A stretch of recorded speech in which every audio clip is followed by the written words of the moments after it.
Thanks,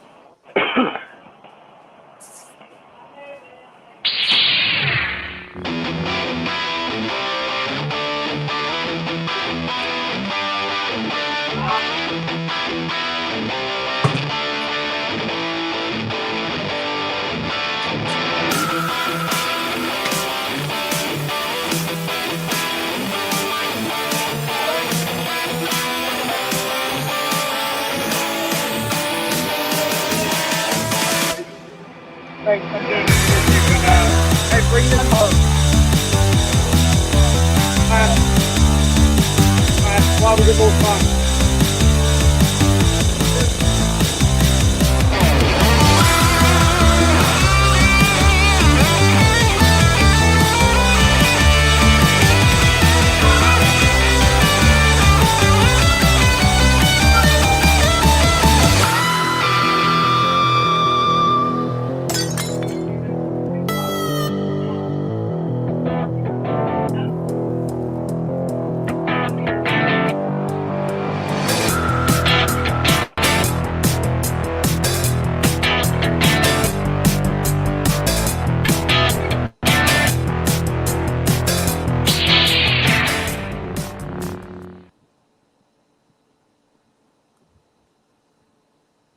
Welcome, everyone, to Bronx Sports Jedi MMA Talk with Austin, Chef Dan, myself, DR Jedi. We have a guest in the building. We have pro MMA belt fighter, Big Sexy Billy Swanson. Billy, welcome to the program. We appreciate you on this beautiful Thursday evening with us. Thank you for giving us a few minutes of your time. My foremost is, how are you feeling after that wonderful fight? You won us over here. We'll break into that, but how are you feeling, my friend?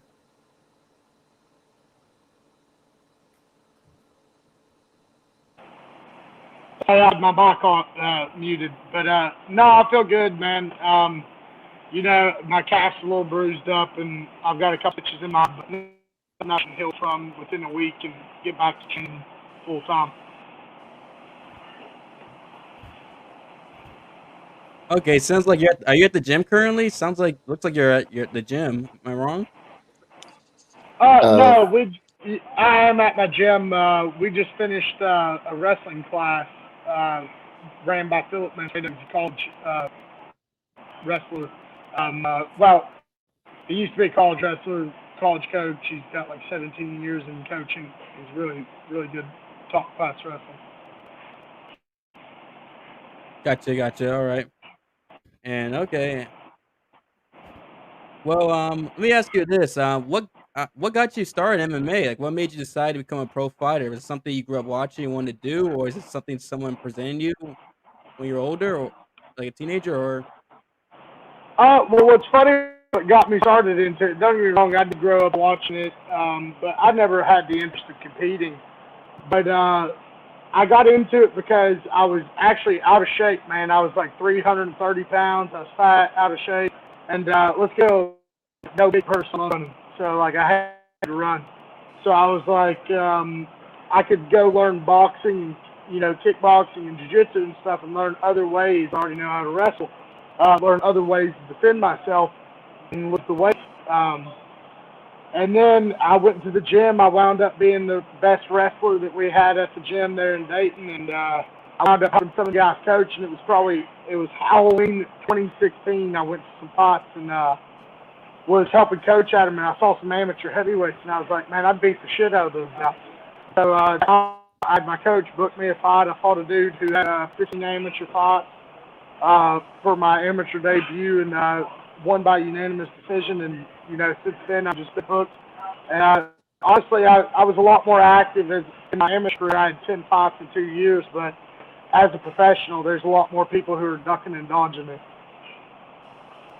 Duck and dodge, and it seems like guys who are, you know, guys with talent, they tend to duck and dodge other fighters. Seems like, and that's unfortunate. And I noticed that in your amateur, you had a pretty extensive amateur career. Is that something intentional, or is it something, you know, your coaches wanted you to have a lot of amateur fights, or was it that you weren't, or you wanted to...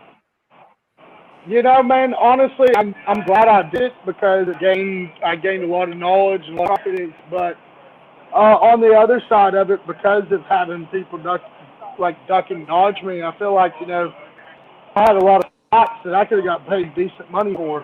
And you know, now those guys and other people won't fight me as pros because they saw me beat the shit out of some of those guys.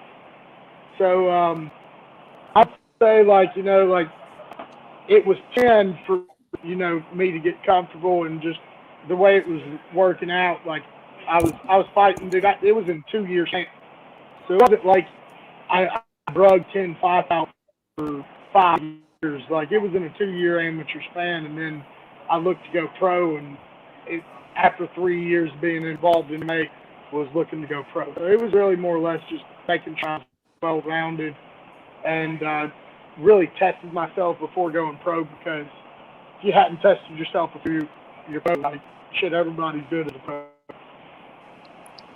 I have a question. I watched some of your amateur fights, and what I really wanted to ask you was, it seems to me, like just watching the fights, that you, one of the other styles of fighting that you really gravitated towards was jiu-jitsu, because the way, some of the little tricks and little things I've seen you do during your amateur fights, it, you know, it screamed veteran. It screamed, you know, a guy who really knows what he's doing. So my question to you is, like, what made you want to gravitate to jiu-jitsu? And like, I've heard that you're a brown belt, but like, how much has jiu-jitsu really been a staple for you? Well, man, honestly, I would say that wrestling and jiu-jitsu go hand in hand together. And when you really learn to correlate the two, it really puts you on a whole nother level in grappling. Because when you look at either or, like a lot of wrestlers, they're not good on their back or not comfortable there. Then you look at a lot of jiu-jitsu guys, and they're not good at takedowns or getting super top heavy pressure people off. So like, I believe like correlation of everything and fluidity is really what you should strive to do as a mixed martial artist, because regardless of your striking or grappling, like, you know, you want to be comfortable in the position. But yeah, man, I've got 16 years of wrestling now. I grew up wrestling at Saudi Daisy. In that time, man, I used to get to work with people who were wrestling at UTC. So I've always been a grappler and had a lot of extensive grappling background. And then I would say, like, you know, wrestling taught me to load and overpower people to get, you know, through them, where jiu-jitsu teaches you, like, the, you know, constant kazushi, which means constant off from head to feet. And so it's like, you know, it teaches you not necessarily to be the bull in the china shop that pulls through them, but use their force against them to eventually, you know, find the finish. And that's exactly what I was. Right. You was a state champion. Yeah. I took second my junior year, and I won it my senior year. Yeah, but that mindset that you just described was exactly what I was pointing to, because the way I've seen you take down some of your opponents, it you know, it starts off with you knowing you can overpower a guy, but then you start to, like, it starts to all become all technique for you. And I was really even watching I forget his last name, but Cam Grimes, that's right, Cameron Grimes. And I saw that fight, and just describe to me, like, what were you going through in that like, what is your, like, how many grappling techniques are you trying to execute right there when you have someone pinned against the cage, or you're going for a takedown or whatnot? Like, how many things are you trying to execute in that moment right there? Well, I would say, man, the real art of, you know, fighting is really finding peace and clarity in those chaotic moments. You know, it's not necessarily. I used to, when I was younger in wrestling, go in with like a game plan, like, hey, I'm gonna go out here and in this wrestling match, I'm gonna shoot the leg on this kid and then get him down. I'm gonna hit a half, put him on his back, pin him. But the thing is you can't predict people's reactions. So like, you can have that game plan and stuff, but if you overcloud your mind and that's all you go for, then you don't see the opening. And so what I try and do, honestly, in my training and as well as, you know, in competition, is I try not to cloud eyes and really go for one thing. I try and see what it presents itself, because, you know, like a lot of people, they'll panic and just off the pressure and the knowing that's in a bad position. And so, like, if I panic and I allow it to be in a flurry, then they may escape. But I try and, like, when I take somebody down in a fight or whatever, I'm trying to, like, I guess the analogy I would use is like a smothering wet blanket.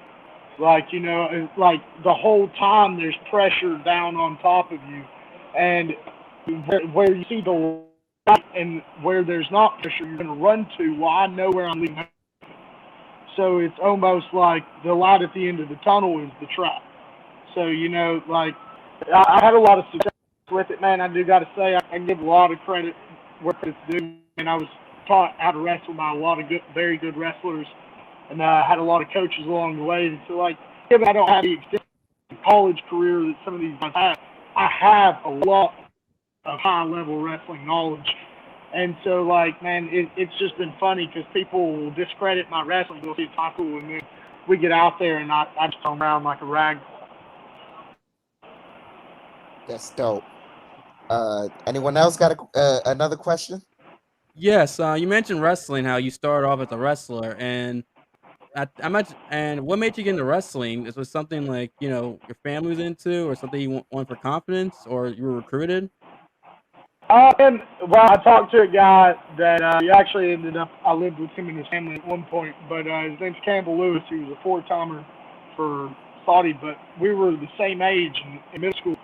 And when I first came to wrestling, man, I thought it was WWE. Like, so I thought I was going to get to hit somebody with a chair, you know, get to jump off the top rope. I thought I was going to get the fuck right up. So, like, I was confused when they had me come in and snap people down, and, you know, like, I'm having to use all this cardio. I'm like, shit, man, I just want to hit this dude with a sledgehammer. Like, I'm trying to run that. Like, you know, but no, like, I got into it really because back in early in middle school, I used to have high aspirations to be a very, like, big football player. But then over the years, growing up, being on better wrestling teams, and just overall just getting to shine more in wrestling, I grew to like wrestling more, and that's really what I pursued. And that's really why, honestly, I had to do wrestling in college instead of going to college and playing football. Okay, it says on Wikipedia that you didn't want to, you just chose not to wrestle in college as far as like competition. What's the story behind that? So, man, I used to go to King University, and there's this guy there, a buddy of mine named Jeremy Miller that went there, and he had a good name for it at the time. He called it the Radar Wrestling. And so, like, there was this coach named Nate, and honestly, he was a younger guy and pretty fucking egotistical.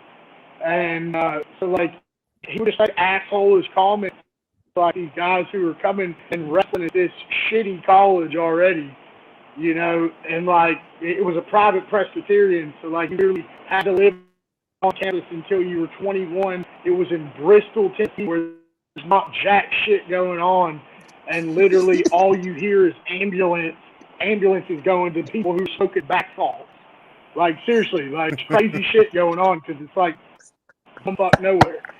And so, like, he literally, like, would say, like, he told one of these guys that was like a buddy of mine, like, he brought Cody out there on a full ride, and Cody started out as a true freshman at 197. We're going to all these Division I open tournaments.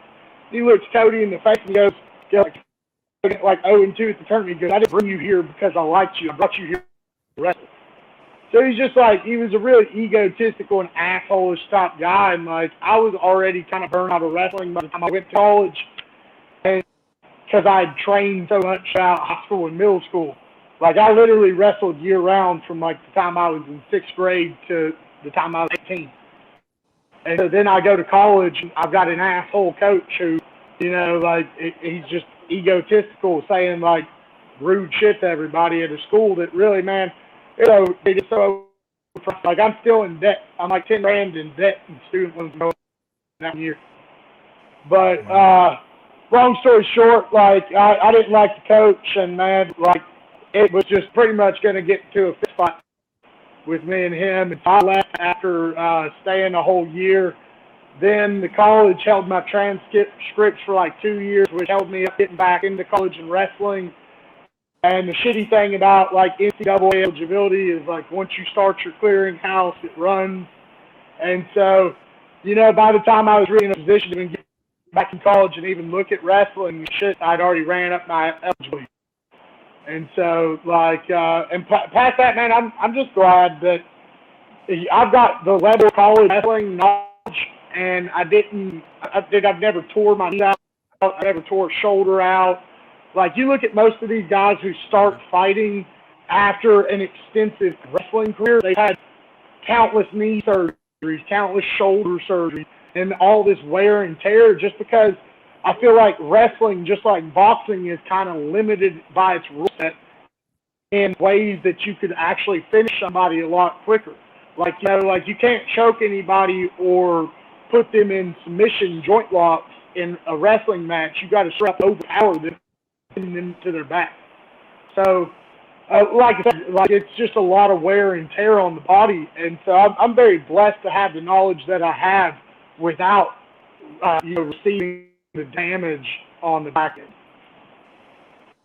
Gotcha. That's fortunate considering, I mean, MMA's a physical sport. Last thing you need is knee and shoulder problems going into MMA as it is. So, yeah. Well, no, I mean, like I said, man, you look at any of, like most of these high-level wrestlers, dude, you can really look into their background. Like, they've tore their knees out, they've tore their, you know, ankles out, backs out. Like, it's a very, very grueling sport, and that's why you see most of these guys, by the time they get done wrestling in college, hell, half of them can't even coach because their body's so beat out. Yeah.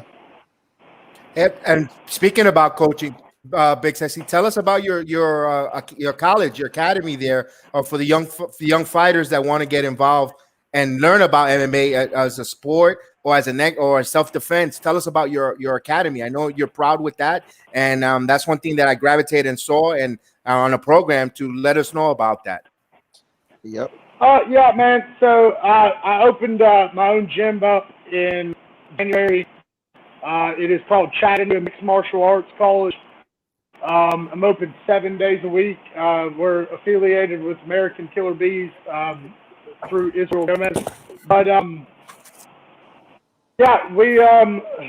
it doesn't matter your skill level. The whole concept here is it's a family atmosphere where, you know, nobody's really overly trying to hurt each other. We're all trying to make each other better.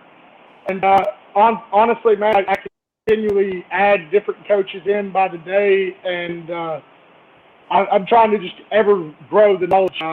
Like, I feel like there's not enough outlets for people in my area where, you know, like kids who are going through hard times or, you know, could just have a better outlet or something to vent their aggression. You know, I feel like there's not enough of that in today's society, and that leads to the cyberbullying and, you know, all the extra that comes with that. And so, like I said, my concept with the little kids is the kids, I teach them MMA class, so whether they learn fundamentals from different striking bases, grappling bases. So regardless if somebody was bullying them in a self-defense manner, they can defend themselves. Also, like, man, coaching is a great thing because you see people grow and the true character inside of them once they start growing their confidence. It truly comes out. You get to see them blossom into what they're really capable of being. And I feel like there's a lot of coaches, especially in martial arts, that, you know, have this alpha male, you got a pyramid type of mentality in their gyms. And I'm completely opposite. Like, I look big and scary and look like I'd be a not mean guy, but honestly, I've got a very kind heart. And like I said, I'm here to try and help people build and grow their knowledge, or even if it's grow their confidence so that, you know, whether, because let's get real, man, everybody wants to stack accolades like me and be a champion, but it's not an everybody thing. There's a lot of valuable lessons you can learn from martial arts that you can't learn from sitting on your couch.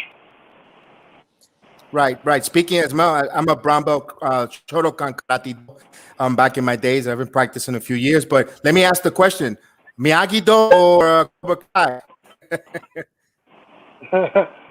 Oh, man, honestly, I like the Cobra Kai show. I've actually got some of the different Cobra Kai socks.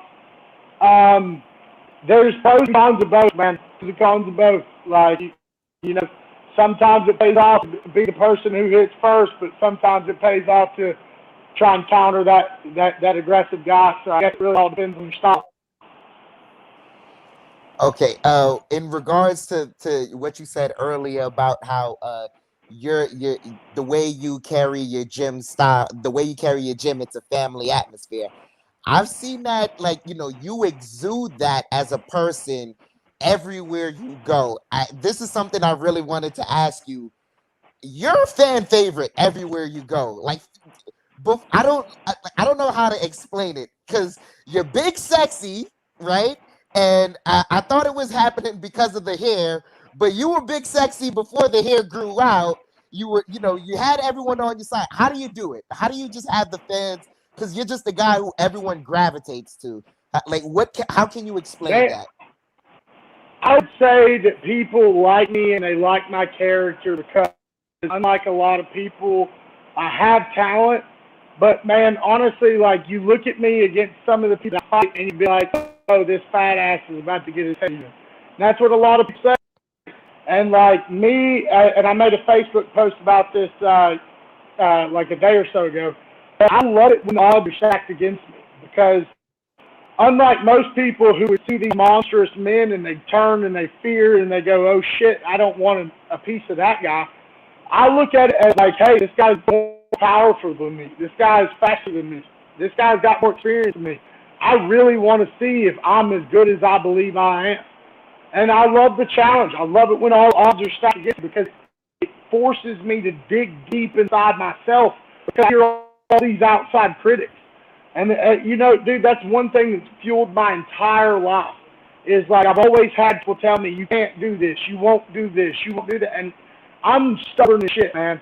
And so I'm the type, like, you tell me I'm not going to do something, I will break my back to do it just to make you work. And so, like, I love seeing all the time, and, like, people tell me, like I promise you, I fought some big guys, like Terrence Hodges. He was a big guy. People were like, I was about to get knocked out.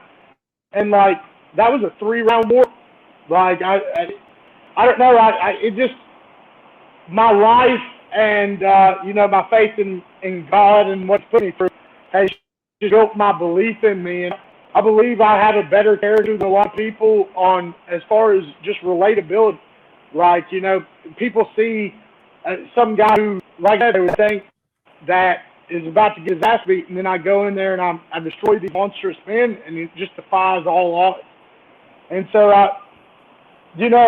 not to praise myself, but I say in a way it's kind of like David versus Goliath. You want to root for the underdog. You want to root for the smaller guy because, like, shit, like, everybody's a big looking guy. Everybody cares somebody like Francis Ngannou. Like, so if I were to ever fight Francis Ngannou, let's get real. Everybody's going to cheer my ass on because they're like, hey, let's root for this average-looking guy coming here fighting this 6'5" monster. Yep. That's a good point there. And go ahead, Dan.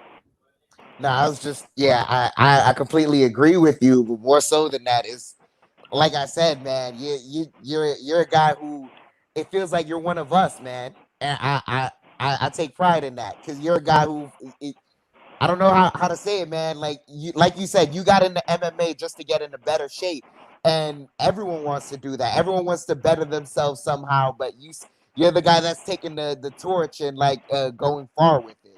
I commend you for that. Well, like I said, man, not to toot my own horn, but I'm a firm believer in, like, my whole life and everything that I have has came to be because of my belief in myself and not taking what people will give me. And I think it's very inspirational for a lot of people because they see that anybody who actually knows me and has heard my backstory on one of these interviews or actually knows me, they know how far I came as a person, as an individual, as an athlete to get to where I am. And so it's just like, I'm somebody who has not had it given to me. Like, you get somebody like a Jack Swagger that went to the WWE and became super famous. And so his first few fights, he's making hundreds of thousands of dollars off these fights. And he's fighting these guys that aren't even on that level just because he's got a big following. And so it makes it hard for somebody like me who, like you said, I've had 10 amateur fights. Now I've had 6 professional fights. My only 3 losses are all to UFC level guys. And then this last loss came on 4 days' notice. Had I not been resting my shoulder for 2 months, that's it. I'm not going to say I'm in the fight, but that's at least a 3-round fight because I don't get tired. And, that's what people don't understand is, the reason people love me is I throw my heart out there. Like, I'm not one of these guys who just goes out here and relies on talent, relies on looks, intimidation, stuff like I'm from out. Like, I'm the guy who, win or lose, I'm the same person. If you want to come up and take a photo with me after the fight, I'm more than happy to take a photo with you. It brings me so much joy to know, man, that I come from the trailer park. So it's like, it brings me so much joy to have these little kids that look up to me and idolize me because I grew up my whole life looking at all these people and be like, shit, man, I wish I could be one of those guys. Gotcha. And speaking of which, who are some fighters or wrestlers or athletes you look up to growing up? Man, well, I say very awesome. One of the first fights I ever watched was Anderson Silva. And so I got to watch Anderson Silva in one of the title defenses in the UFC. And that was the first time I'd really watched UFC or MMA or anything. Well, then as an adult, I've actually been able to meet and train, and now I'm affiliated in the same affiliation as Anderson Silva. So I would say I always looked up to Anderson Silva, man. Then you just got to go with the great man, like Matt Hughes, George St. Pierre, Randy Couture, all those guys, man, just who really got Chuck Liddell, who really got MMA rolling, and it's built it to the business that allows me to be able to fight now. 10 years ago, those guys were just fighting the TikToks and working shit. I'm thankful for all those guys because they built it to a point where you can actually make a career out of it and, not kill yourself for free. Right. We're getting to know. And have a quick. Let me ask you. You were coming in on a 3-fight winning streak before that short notice fight. Of course, nerves going into that fight. Me, I was saying you would get into that second round. Breaking. I said if Big Sexy gets through the first round after getting that going with the feeling his partner's power, opponent's power, I think your rest background and the way you could strike and knock someone out. I think you would have been back into that fight and possibly swayed, especially if you took him on the ground. Put it this way: the fight was over. Unfortunately, you didn't get the victory, but we don't even remember the guy's name. We know Big T, and that's in our mind, and we want to give you that kudos because you put an impact on everyone in the panel. No, man, it was a blessing completely to hear the fans chant for me the way they did and everything. Man, honestly, like I said, I hope Bellator has me back and I get to show what I'm capable of with a full camp. Because honestly, man, I'm 10 times the fighter that I showcase. And the thing is, I knew going into that fight, I didn't have the cardio I normally fight with. And so I knew I couldn't do any of my normal game plan. I put him against the cage before he returned me. I had to tell myself in my head, I really need to expend all this energy keeping him pinned against this cage because we know we don't have it in the gas tank. And I'm not the type to make excuses because let's get really knocked out. That dude is a very tough dude, and hats off to him. Nobody wants to fight Marcelo Gold. But like I said, I think I'm not going to be so lucky to say that you give me a full fight camp, I beat Marcelo Gomes, but I guarantee I don't get finished. And that's the thing, man. It literally, like I said, my cardio wasn't there, so that affects the game plan and, like really the overall attack of, what I'm able to get out there and do without putting myself to a point where I gas myself and I get finished 10 times worse just because I can't keep my hands up.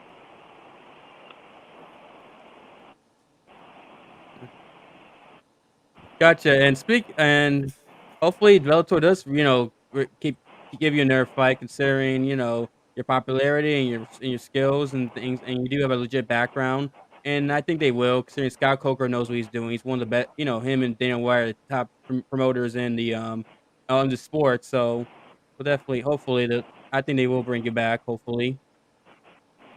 Yeah, I have hope so too. nothing bad to say about any of the Bellator people. Honestly, they all treated me very, very kindly. They treated me like, even though I came in as the nobody, they treated me like I was literally one of the main event guys.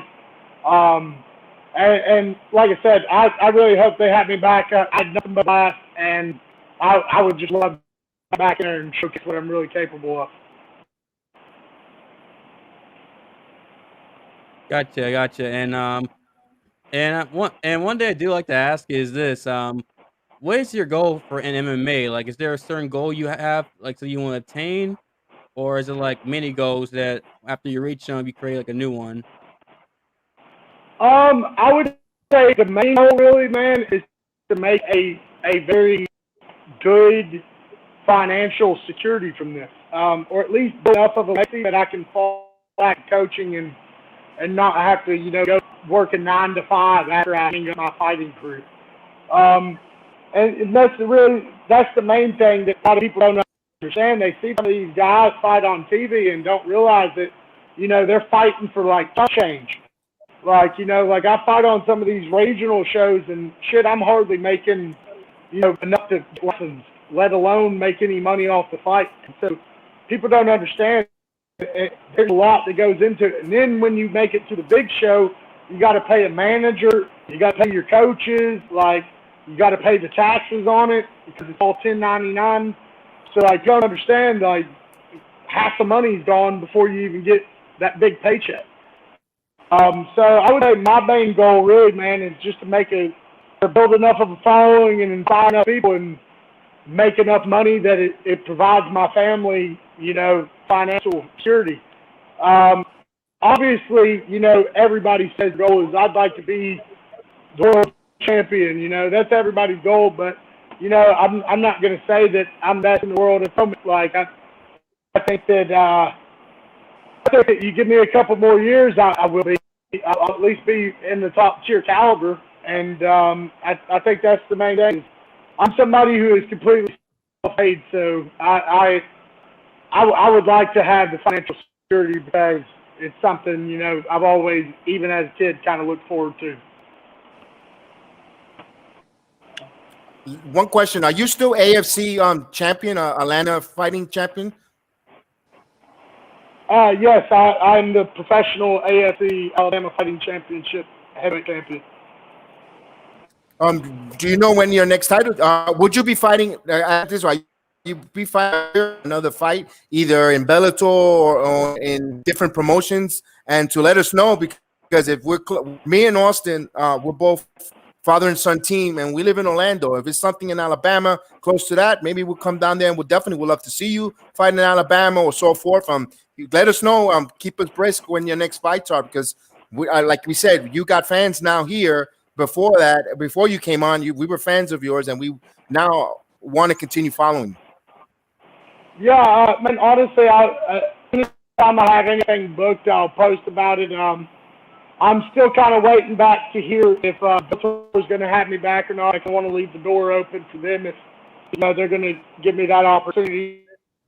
I have also kind of put my name in the hat for Professional Fight League because of COVID and a lot of heavyweights dropping out and stuff. So I'm possibly in that pool too. If another heavyweight pulls out, there's a chance I get pulled over to Professional Fight League.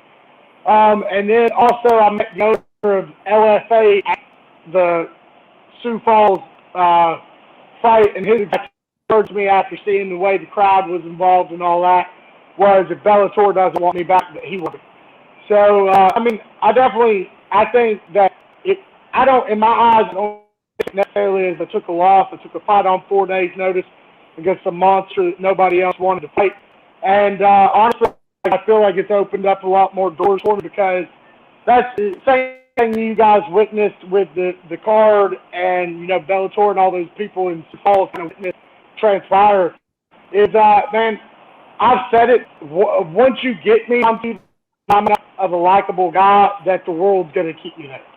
And so, like, that's the reality is, like, I'm just looking for, man, I've got, you know, I'm building my family.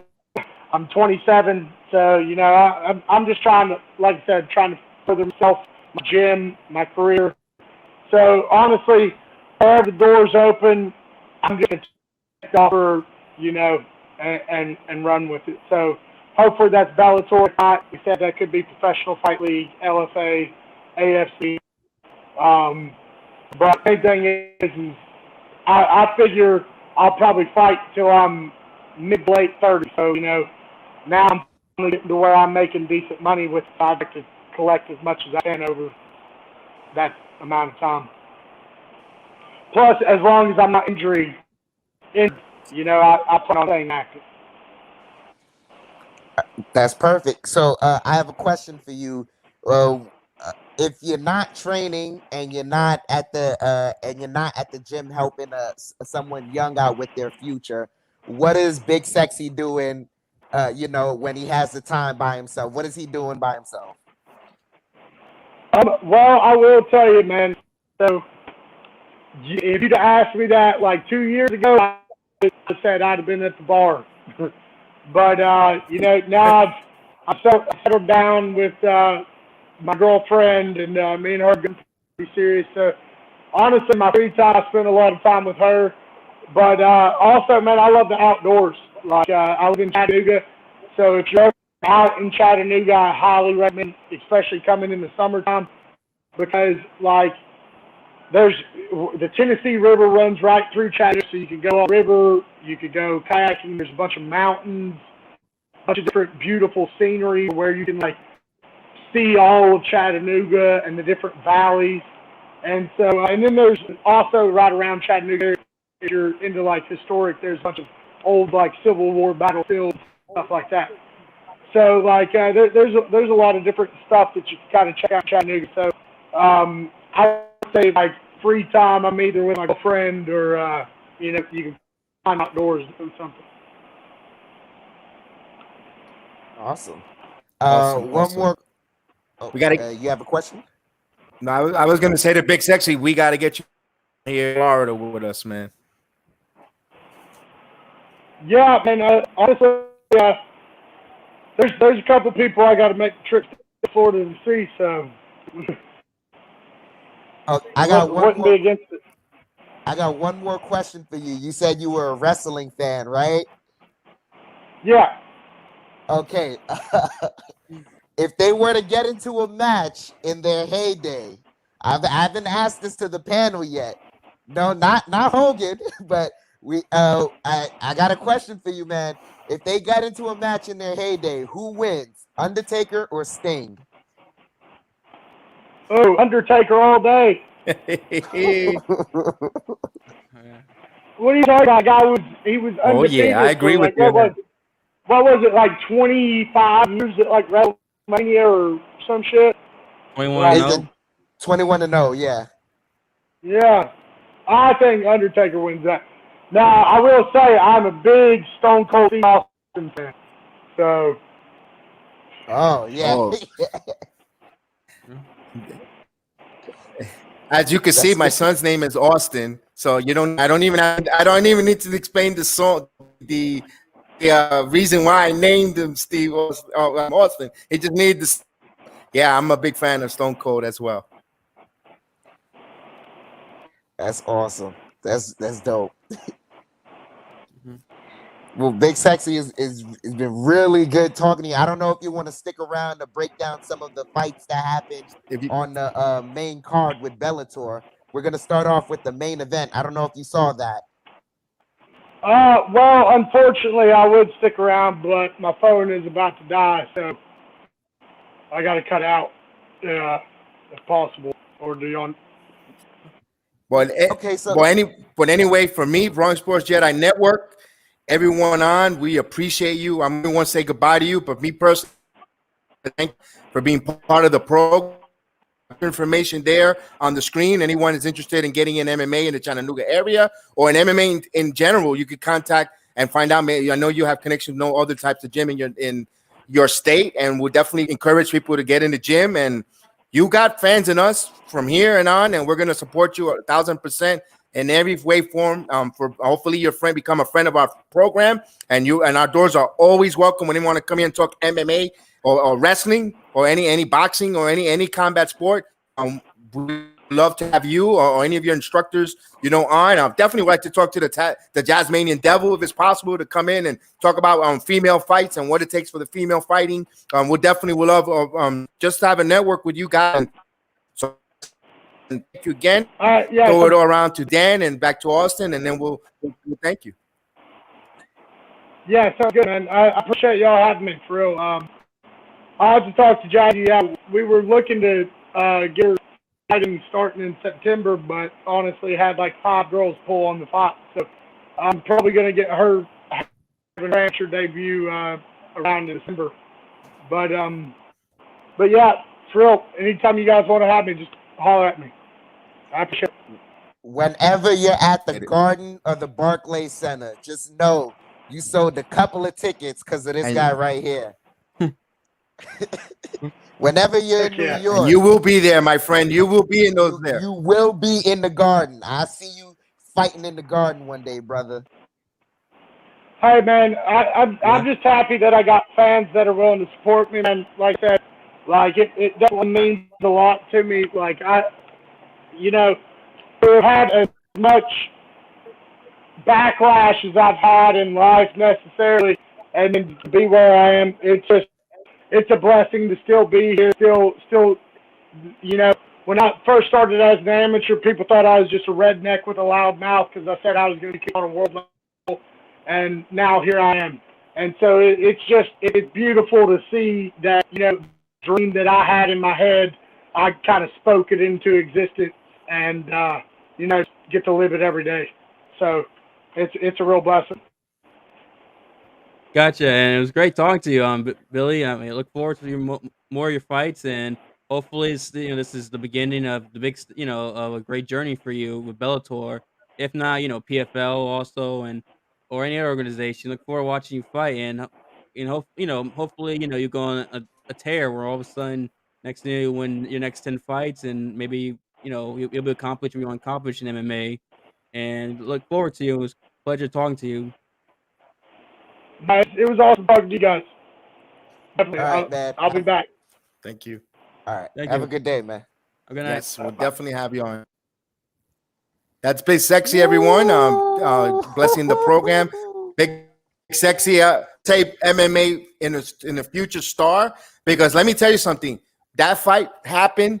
The whole entire card passed, and I don't remember half of the fight. But I do remember Big Sexy, Billy Swanson captivated not just the crowd, but the program ourselves.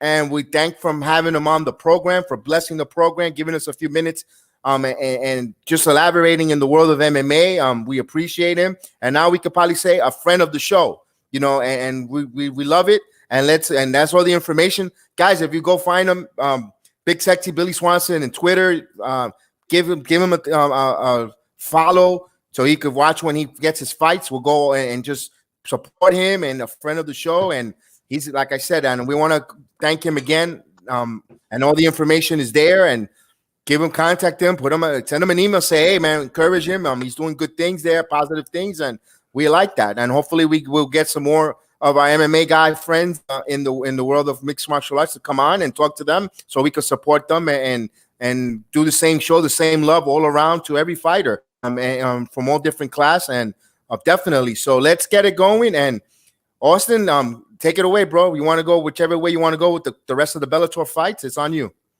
Okay, Dan mentioned it. Let's talk about the main event of the Bellator show: Sergey Khizriev versus Cheick Kongo. Cheick Kongo wins 4 minutes and 59 seconds in the second round, basically 1 second left. And man, this was a comeback. Can we say comeback for Cheick Kongo? I mean, Khizriev was doing well, and then but Kongo was able to capitalize, and I think it was those knees. Well, that's one of the things that helped was him doing his knees to Khizriev. And these are two guys, veterans who fought. They fought a lot of great fighters over the years, both of them, and they both brought it. A pretty damn entertaining ass fight, which we're happy with. And Kongo wins again. Cheick Kongo was able to get the victory. And Daniel, there's a lot you want to say in this fight. Oh man, this fight was incredible. It's the tale of two different rounds were shown to you in a fight. I don't know if you've ever seen that meme on Twitter called the duality of man, where it's a guy saying two different, they're expressing sadness and happiness in two different pictures, but it is the duality of man. And that was what it was. It was a duality of MMA all combined into one fight, because Sergey Khizriev he dominated the first round. He even dominated aspects of the second round. There were times where I felt that I don't know. I may have verbalized it to BX that it looked like maybe, just maybe, that Cheick didn't want to fight. He didn't want to fight. He turned away at one point, but he turned away to gather power. That's what he did. He just gathered power, because in an instant he finished the fight, and you saw the fatigue.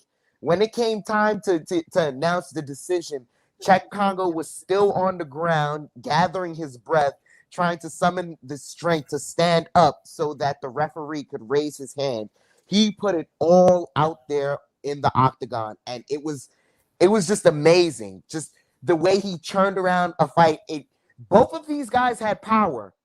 It wasn't for a lack of power or anything. It wasn't like Sergey Khizriev did not have the power to put away Cheick Kongo. He at any moment could have, but I don't know what else to say other than it was just amazing.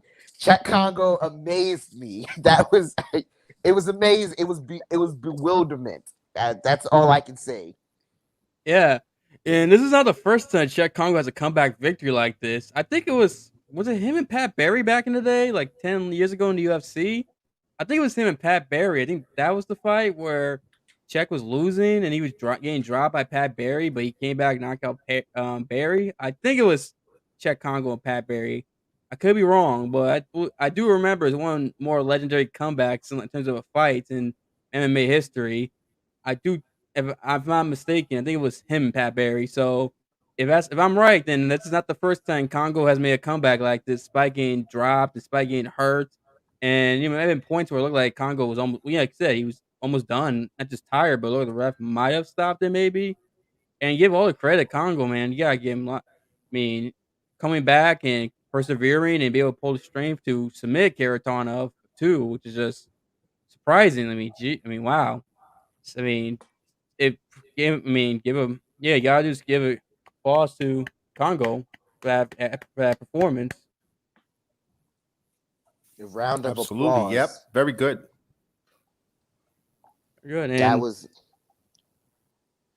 I just want to say, like I said, man, it was wild to me. It was wild to me. I didn't expect that finish. The fight was just going. It was going one way, then it went another, and it's one of those. It's that famous Mike Tyson quote: "Everyone has a plan until you get punched in the mouth." Yeah. You would say something, Dad, or? No, I wanted to say that when he was on the floor, he couldn't get up. I'm like, man, if he lucky that he got that submission and right before, what would have happened if the round would have ended and he just was expended. They have thrown the towel in. It's speculation. It's over. What if? But imagine if he was saved by the bell or the horn and went into round the second. It would have been interesting to see if he would have recovered and he would have been in some trouble. But man, for getting that mid-naked choke, and just getting that tap right at the bell, really, literally, buzzer beater. That's an equivalent to an NBA buzzer beater, in my opinion. Yeah. Yeah.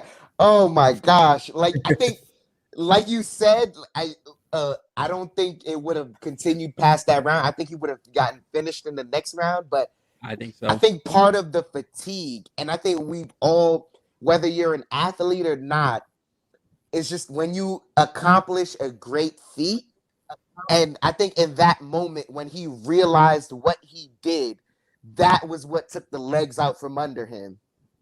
It's just the fact that it was like, because you can do it over and over. You can have a comeback victory in plenty of different ways. You don't plan a comeback victory, but the way he did it last second, it was just amazing. Yeah, I mean, it's a good point you bring up about, like when you accomplish something, you recognize it, that fatigue comes in. Yeah, that's a good point. I mean, I think most people have felt that. Maybe if you, like I say, if you're not an athlete, but anything, maybe complete a job, and you go, wow, I did that. Like, oh, now I'm tired, or anything like that. Yeah, that's a good point. And like I said, I mean, not Caratana, Congo, excuse me. Keep himself high in the rankings in the Bellator heavyweight division. Although that's tricky because Ryan Bader is in the heavyweight champions and light heavyweight tournaments, and who knows? I mean, even if he beats Corey Anderson, he's going to find the finals, and maybe a while before that division, the title gets defended over there. So it'll be interesting to see what happens next for Czech Congo and who he fights next, and see. And Karatanov still got it. I mean, he's been around for a while. I mean, he was fighting back in Pride in the 2000s in Japan and he's still, he still got it, despite his age, and it's just exciting to watch, and definitely enjoy. I mean, if you watched it, you definitely felt happy after that fight. Speaking of happy, the South Dakota crowd, their boy Logan Story, who's from South Dakota, won a split decision, which I mean, I guess maybe split decision. I don't think it was. I think Logan won that fight personally. Yeah, Logan, he fought in his his home crowd basically, not hometown, but still. And Logan, it wasn't the easiest fight for Logan, but Logan did enough to win. He able to take him down, despite even though his opponent I'm butchering his name. Shoot, I don't want to butcher his name. Hang on, I want to get his Dante name right. Shiro. Dante Shiro. There we go. Shiro. Dante Shiro did a good job with his defense and stuff. And Dante Was Shiro it Skiro? Was it Skiro or Shiro? Shiro, I think it is. Is Shiro? Yeah. Okay. Yeah.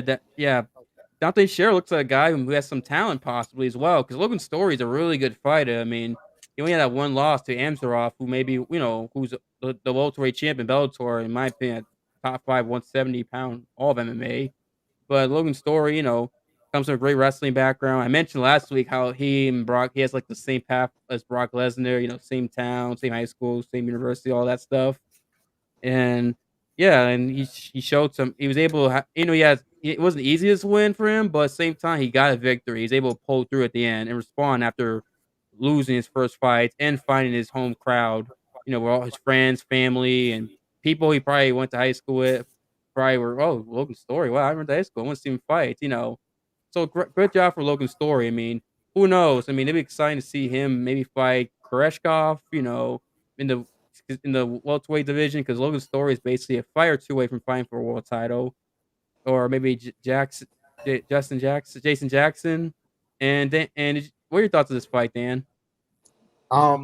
When you say he's 2 fights away, I don't know the time frame between those 2 fights, because he didn't help the decision being made in the fight. Logan Story was he was aggressive. He was the aggressor during the fight. I can attest to that. But the reason why it was a split decision is because it felt like he just did not want to strike with this guy at all. Dante scared it. There were moments in the fight. Go ahead. No, I just wanted to salute Lawrence in the chat. I wanted to give him a salute, a shout out, Chef Lawrence in the building and a salute from the Love of the Game. For the Love of the Game podcast, I'm going to give him a salute out there.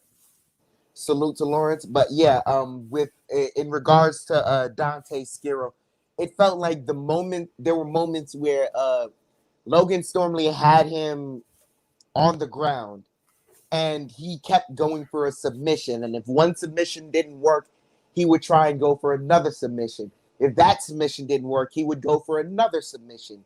And at no point did he try and he didn't give Dante Skiro the threat of a grounding pound. He didn't give him the threat of strikes. So in essence, it felt like a striker versus a grappler. And that's what didn't help his case. So when you say like he's 2 fights away, I don't know. Like it all depends on what mentality shift I feel like Lance Storley makes in order for it to truly be 2 fights. If he's not, introducing more striking into his game, I don't see him contending very soon. Well, I mean, the thing with that is that he's high in the rank. Like he's like top 6, 7 in the ranking. So I assume he would have to fight, eventually other ranked guys. And his wrestling's good. Like even though Shiro did a decent job on while being taken down, he has really, high level wrestling. And maybe, against some of these other guys, he might perform better. Maybe he fixes the mistakes, and that he made in this fight. I mean, I know you mentioned, and also he trains, I think, in trying to remember Sanford MMA. I always get the name wrong. Where Henry Hoof and Gilbert Burns and Rumble trains over there. So he's got a good gym. So maybe they can coach him and fix his problems, which I think they can. But I understand where you're coming from, Dan. Also that if he doesn't show improvement in stand up and striking, eventually guys stop that takedown. Then what do you got? That's my biggest criticism of the fight. If anything, is like I understand that he gained a higher ranking.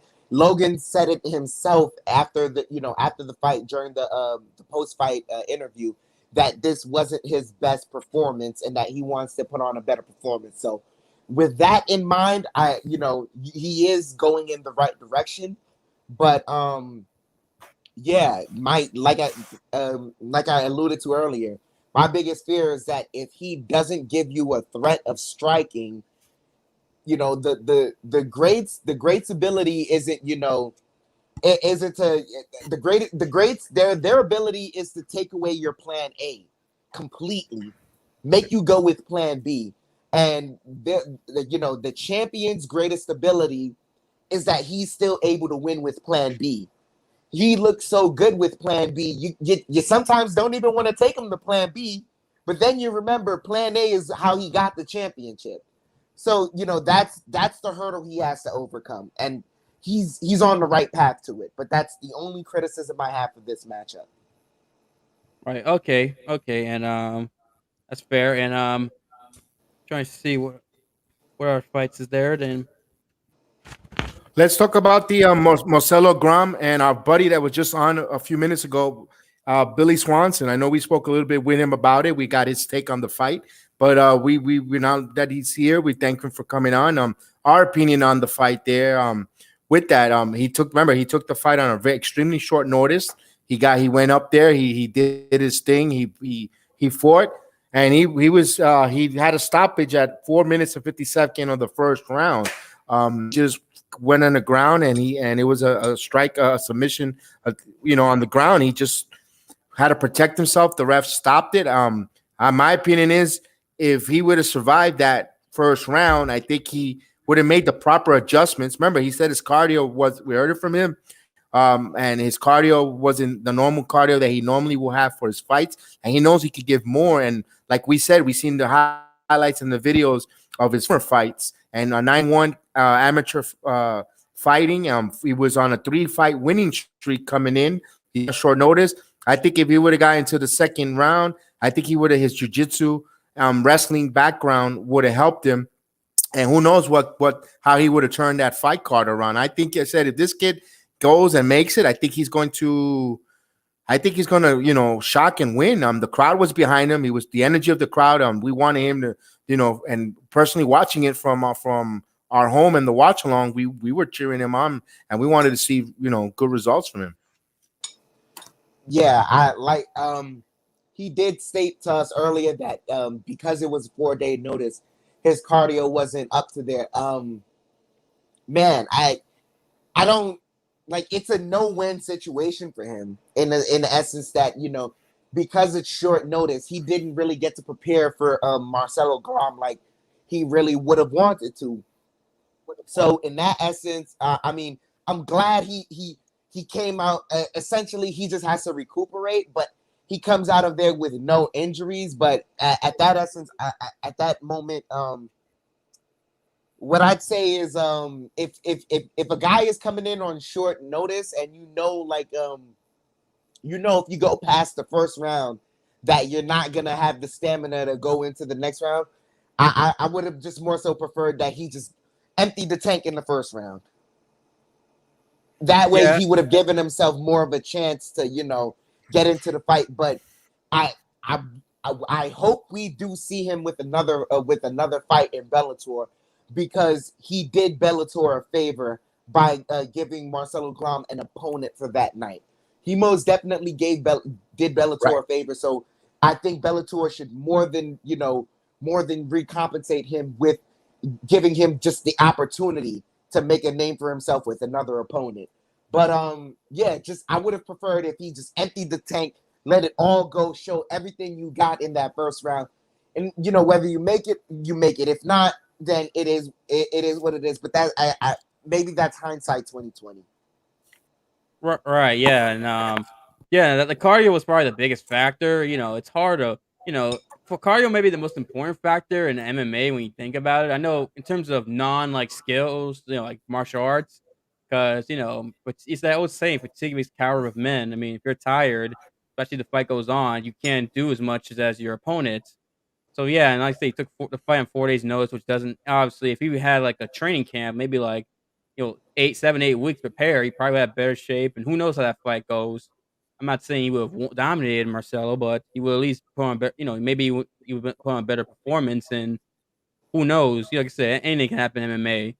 And like I said, I'm with you, shit, Dan. I mean, he did Bellator solid, and hopefully Bellator, like I said, Scott Coker and them listened, and they gave him a shot, another chance to prove himself with a full training camp against an opponent, and let's see.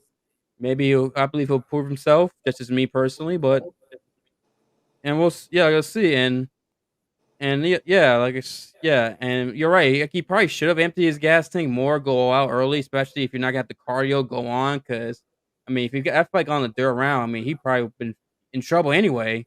He probably been dominating that round. Listen, probably stopped anyway. So might as well go all out when you have the chance. Maybe you catch Marcelo and you drop him, or you may knock him out or put him in submission. Better do that than just slowly lose, your gas tank that you don't have, and then just. But hindsight's 2020. Like I said, who knows? Is it easier said than done? He's a fighter. We're not. I don't want to judge him too much, obviously. Yeah. If there's, oh man, the last thing I'd like to say is, man, let the era of Big Sexy reign. That's it. That's it. Oh. Yes, indeed. Yes, indeed. Let it rain. Let it rain. Yes, indeed. What I also wanted to talk about was the first fight of the card. I believe it was Keith Lee versus Jornel Lugo. Yes, and that's Kevin Lee's brother too. Yeah, and that should have ended in buzzer beater fashion as well. Go ahead. I'll let you describe the fight. No. I was just saying, like, I heard, like, this is the one fight I didn't see. I didn't see this fight, but I heard that, like, it was like a buzzer beater. Like they say, like, it was like Bellator, like two or three, like, near like buzzer beater finishes, and this was like the first one that started the trend. Oh yeah. So then let me describe the fight. Yep. Essentially, you had Jornel Lugo was just the better fighter. He was just because he controlled every aspect. He controlled the striking. Like they started off on their feet and they were dancing around, but you could tell early on Jornel Lugo was just a better striker. He had better concept of his wingspan, better concept of distance. He knew what Keith Lee's pace was and what he wanted to do. So he jumped in at the right moments to counter whenever Keith Lee wanted to get rolling. There were moments where it felt like maybe Keith Lee could get the ball rolling, but Jornel Lugo was just the better fighter that night. But it ended in what was the choke? I believe it was We're naked. Rear naked. Yes. A rear choke. Yeah. Rear naked. Yes. The way it ended, right? He gets the rear naked around the 12-second mark. He starts to lock it in around 10-9 seconds. Like he's got it, and then he starts to lock it in.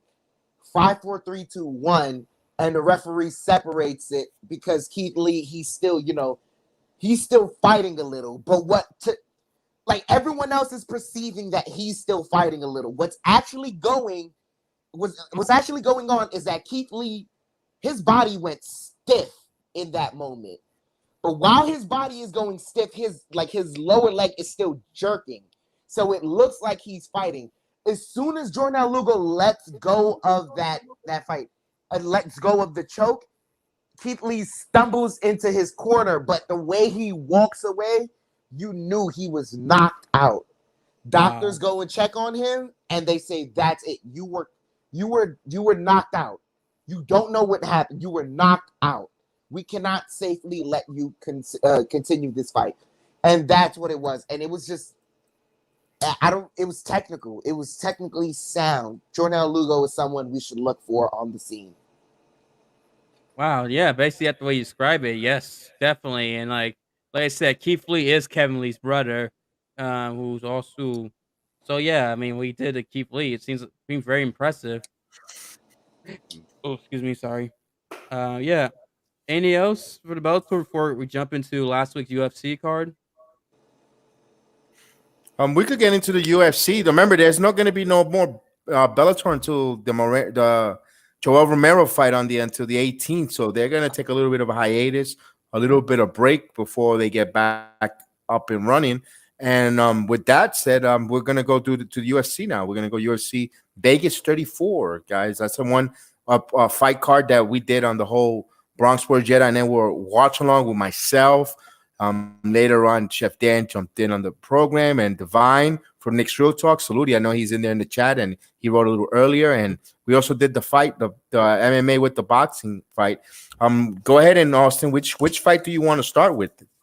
You know what I'll start with? I'm actually going to start with potentially the knockout of the year that we saw. You know what I'm talking about, Dan, right? The kick. Yes, the real kick. The kick. Oh my God. Oh my God. I just want to let everyone know, all the viewers know, I didn't catch that kick in real time, right? I believe what was I doing? I was doing something. I had an event. I had an event that day. You had a chef event that day. I had a chef event that day. I had to make turkey wings and cornbread and deliver it off to the event. You know, did the smiles, handshakes, hugs, pictures. I come back home to watch the fights with BX and Divine, and he keeps telling me about a knockout. He goes, "This knockout is great." Need I remind you, by the time I come home, we start to watch the actual UFC card that's going down. And the card started off great. Like, it's great fights after great fights after great fights. The last two fights we'll talk about. Right. But it was great fights. So when he keeps telling me about this knockout, I go, "Well, buddy, I just saw a knockout right there. That you telling me this earlier one is better than this one? This one is fresh in my mind. What are you talking about, man?" He goes, No. That was amateurish. This one, he got the bonus. I said, well, man, what are you talking about?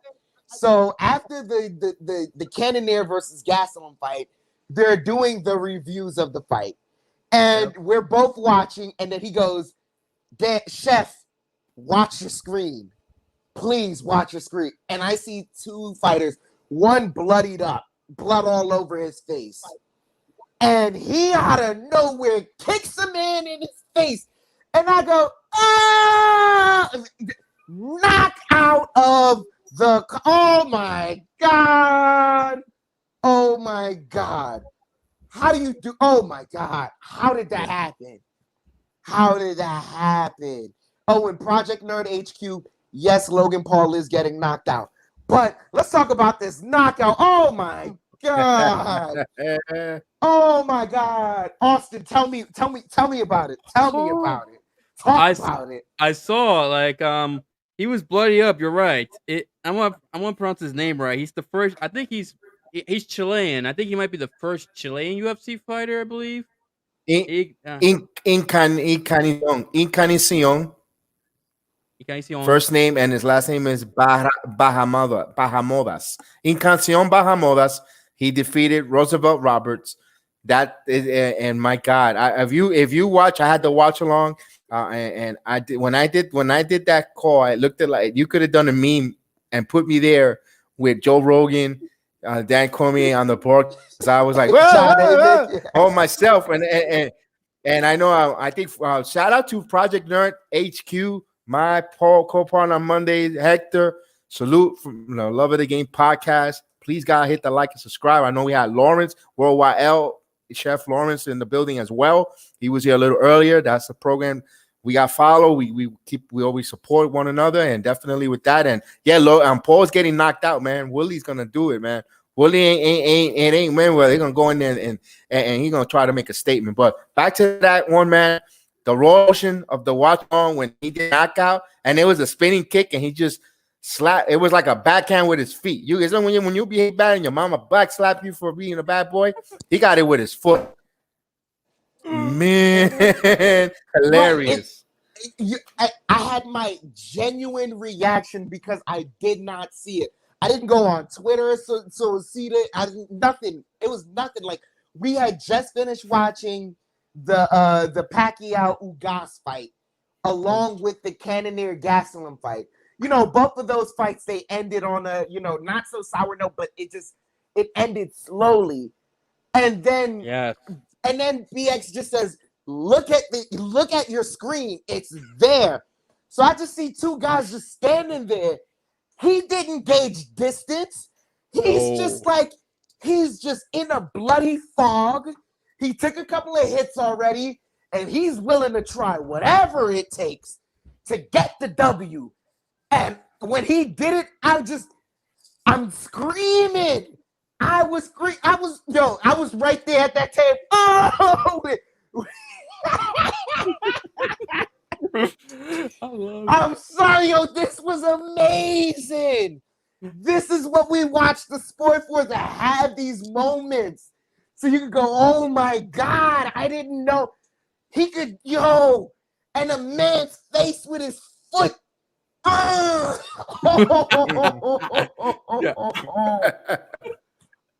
my God. Oh man. Oh my God. Like I was crazy. Ignacio, how you say his last name? Ignacio Bahamondes. Yes. You gotta remember the last name. You gotta remember the name of a man who could do that with his foot. Yes, I agree. Bahamondes. He got the $50,000 bonus, which is awesome. And I think, like I said, he's from Chile. He might be the first Chilean fighter in the UFC. So I mean, wow, what a fucking way to, man. That was Edson Barboza, Terry Adam style. Oh my, yeah, yes. That was Joaquin Buckley-esque knockout. That's Kevin Holland. I'm gonna hit you. I'm gonna touch you in your back. Boom! Knockout. That's that Corey Sandhagen. Broke your orbital bone. Broke your orbital bone. Boom! Oh my God! That was crazy. Oh my God! Bahamondes, I literally watched that. Like, that little moment gave me just as much joy as watching Max Holloway versus Calvin Kattar. That whole fight when Max starts to talk his ish, when he starts to get the talking, like when he lets the commentators know, I'm the best boxer in the UFC, and don't you ever forget it. While he's dodging punches. Oh my God! I don't know what's more impressive moment of the year in UFC. The knockout or Holloway, dodging punches while looking at the commentators and still hitting Kattar. I mean, that was crazy. God! I mean, Bahamondes, shout out to you. Chile, never mind. Great country, great country in Chile, and salute to you. I mean, that needs to be shouted out because we have a knockout that great that it needs to be shouted out. And everyone want to talk about it. Let's get they better bring over more Chilean fighters, because if they make them like that,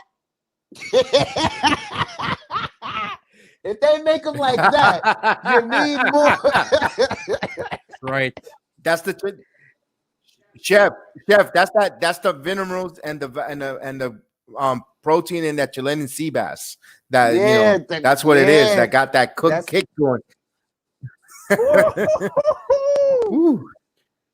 Speaking of great performances and moments, how about in the flyweight division? Alexander Penhoras beating Brandon Royval by submission, rear naked choke, second round. And go ahead. No, I said last week that I was rooting for Brandon Royval, but this is more interesting. I was rooting for him, but this is more interesting because if memory serves me correct, this guy beat Brandon Moreno. The guy who beat Brandon Royval. He's beat Brandon Moreno. If memory serves twice. No, actually, I checked, and Alexander has beaten Brandon Moreno. He did in the UFC like a couple years ago. I don't know about twice. I didn't see it. I didn't see twice, but maybe I need to recheck again. So if it wasn't, it may have been my mistake that I called it twice, but he did beat Brandon Moreno before, and so I'm not gonna lie. When I saw this guy, he's more natural for the division than Davison Figueiredo. So when I see him, it makes me want to see him versus Brandon Moreno. But at the same time, Davison does have he does have that right. If the UFC makes what's his name again? I want to make sure I get his name correct. Alexander Pantoja.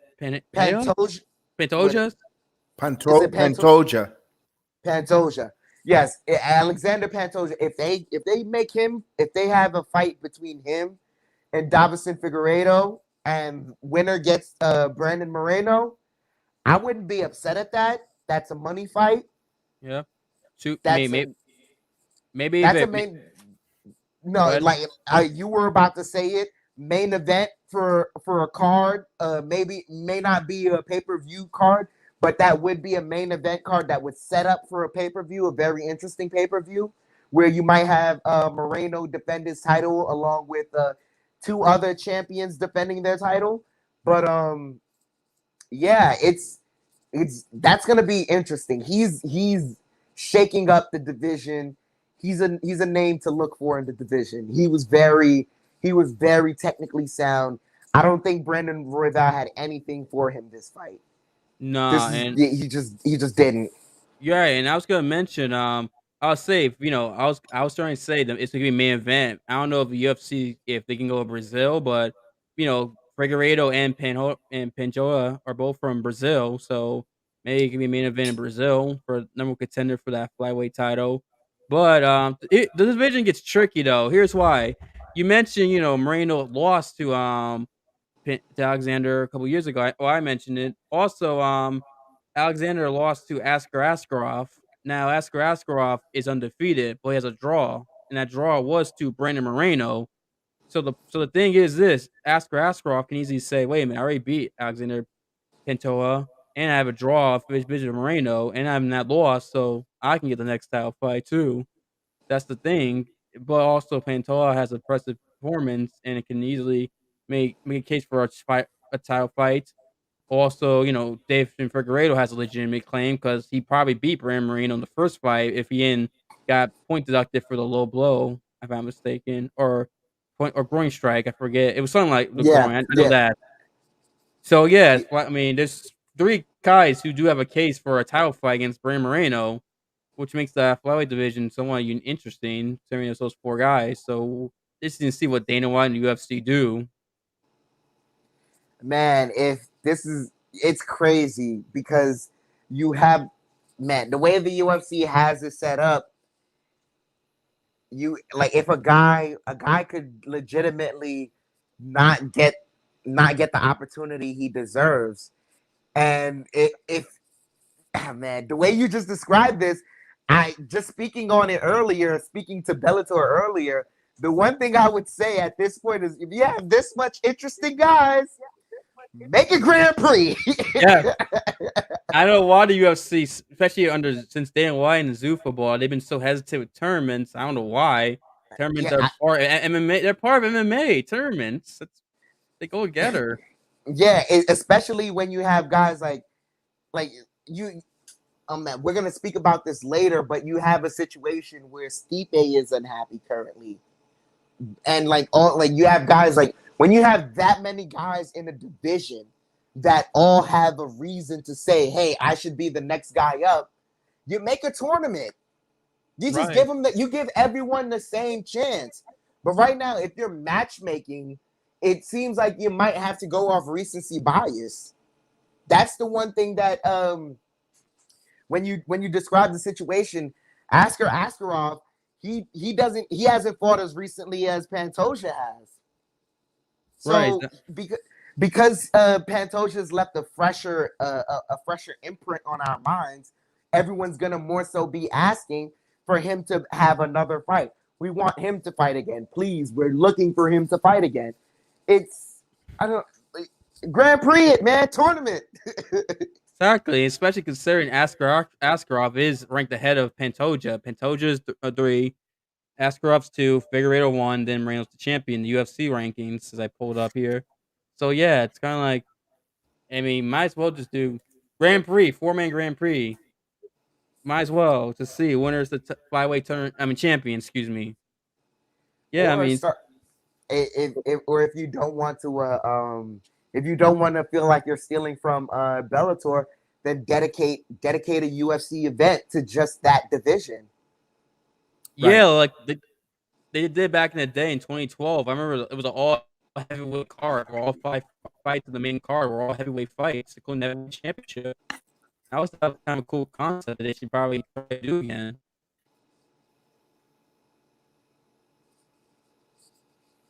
I don't know. Maybe. Yeah, I like your idea, Dan. That kind of makes sense. It's just like I said. You just have, when you have so many guys that are deserving of a chance, why not just throw them all in the ring and just you feel like you deserve a chance, beat out the guy who feels like he deserves a chance, end up the top guy, end up the big dog. That's how you do it, man.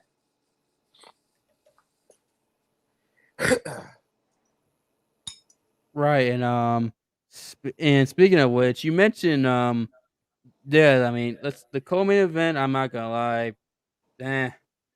Mark Madsen won. I know he's a good story, especially his wife. I think his wife, unfortunately, his wife has had issues with I forget which disease. I feel bad for him there. Hopefully everything works out with him and his wife. But the fight itself, to be fair, when I came out of work to watch the UFC, I was in a fog anyway, like a weird fog, and this fight didn't help at all. To be honest with you, it really didn't. I was in more of a fog, and even the main event, I was in a fog. Everything was just foggy, until I saw the kick, the Bahamondes kick. Then it's like, okay, I'm out of it. I'm just gonna be real. I don't know what happened. I can't describe it, but yeah, it was not. It was not exactly the most entertaining fights. I know you. I think you said you want to talk a little bit about it, Dan. Actually wanted to say let's skip that fight. I wanted to get into the more controversial main event. All right. Because But that fight, before we get into, let me stop you. Before we get into those two main events, we gotta give kudos. I just want to give kudos to the female fighter, Joseline Nunez, with that devastating knockout of Bia Malakini. Yes. Before we get into that, we gotta give the ladies absolutely her equal props all on the program, because she one of the ones that got fight of the night bonuses, in my opinion. And I remember Billy was saying the David versus Goliath kind of fight earlier when he came on the program.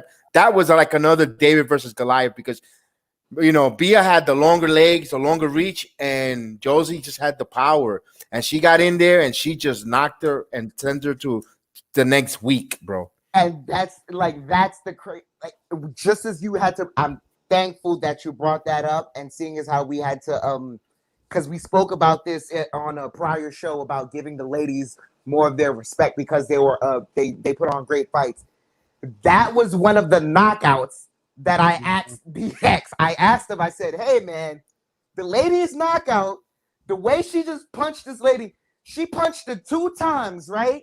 Before the knockout, she punched her 2 times, and her opponent, it seemed like she was walking away. I just don't want to fight anymore. She dropped her hands. The referee did not stop the fight, so that was her own fault for dropping her hands. And Josie Nunez just came right over. A left hand, I believe, knocked her, and she just dropped her like a sack of potatoes. And it was great. And that was one of the knockouts where I asked BX, I said, hey, are you sure that wasn't not like fight of the night, like knockout of the night? Because that was mighty impressive. And the lady should have got that, but I'm glad she did get a bonus. I'm glad she got a bonus, but that was very impressive. Right, yeah. It's like I saw the highlight. I was like, wow, oh dang, she knocked out. Wow. I didn't know about how, she like her opponent didn't basically look like she didn't want to be there. And I believe that was her opponent's first loss. I think she was undefeated going into that fight. So good job, Jose Nunez. I mean, I don't know if she's related to Amanda or it's just Nunez's common name in Brazil, but hey, good for her. And yeah, like I said, glad she got the bonus because she deserved it after that a bonus rather, because after that performance, yeah, that's definitely bonus worthy. And yeah, let's talk about this main event. It's Jared Cannonier beating Kelvin Gastelum 48-47, all three judges scorecards. I mean, Dan, what are your thoughts on this fight? Look a few days later afterwards.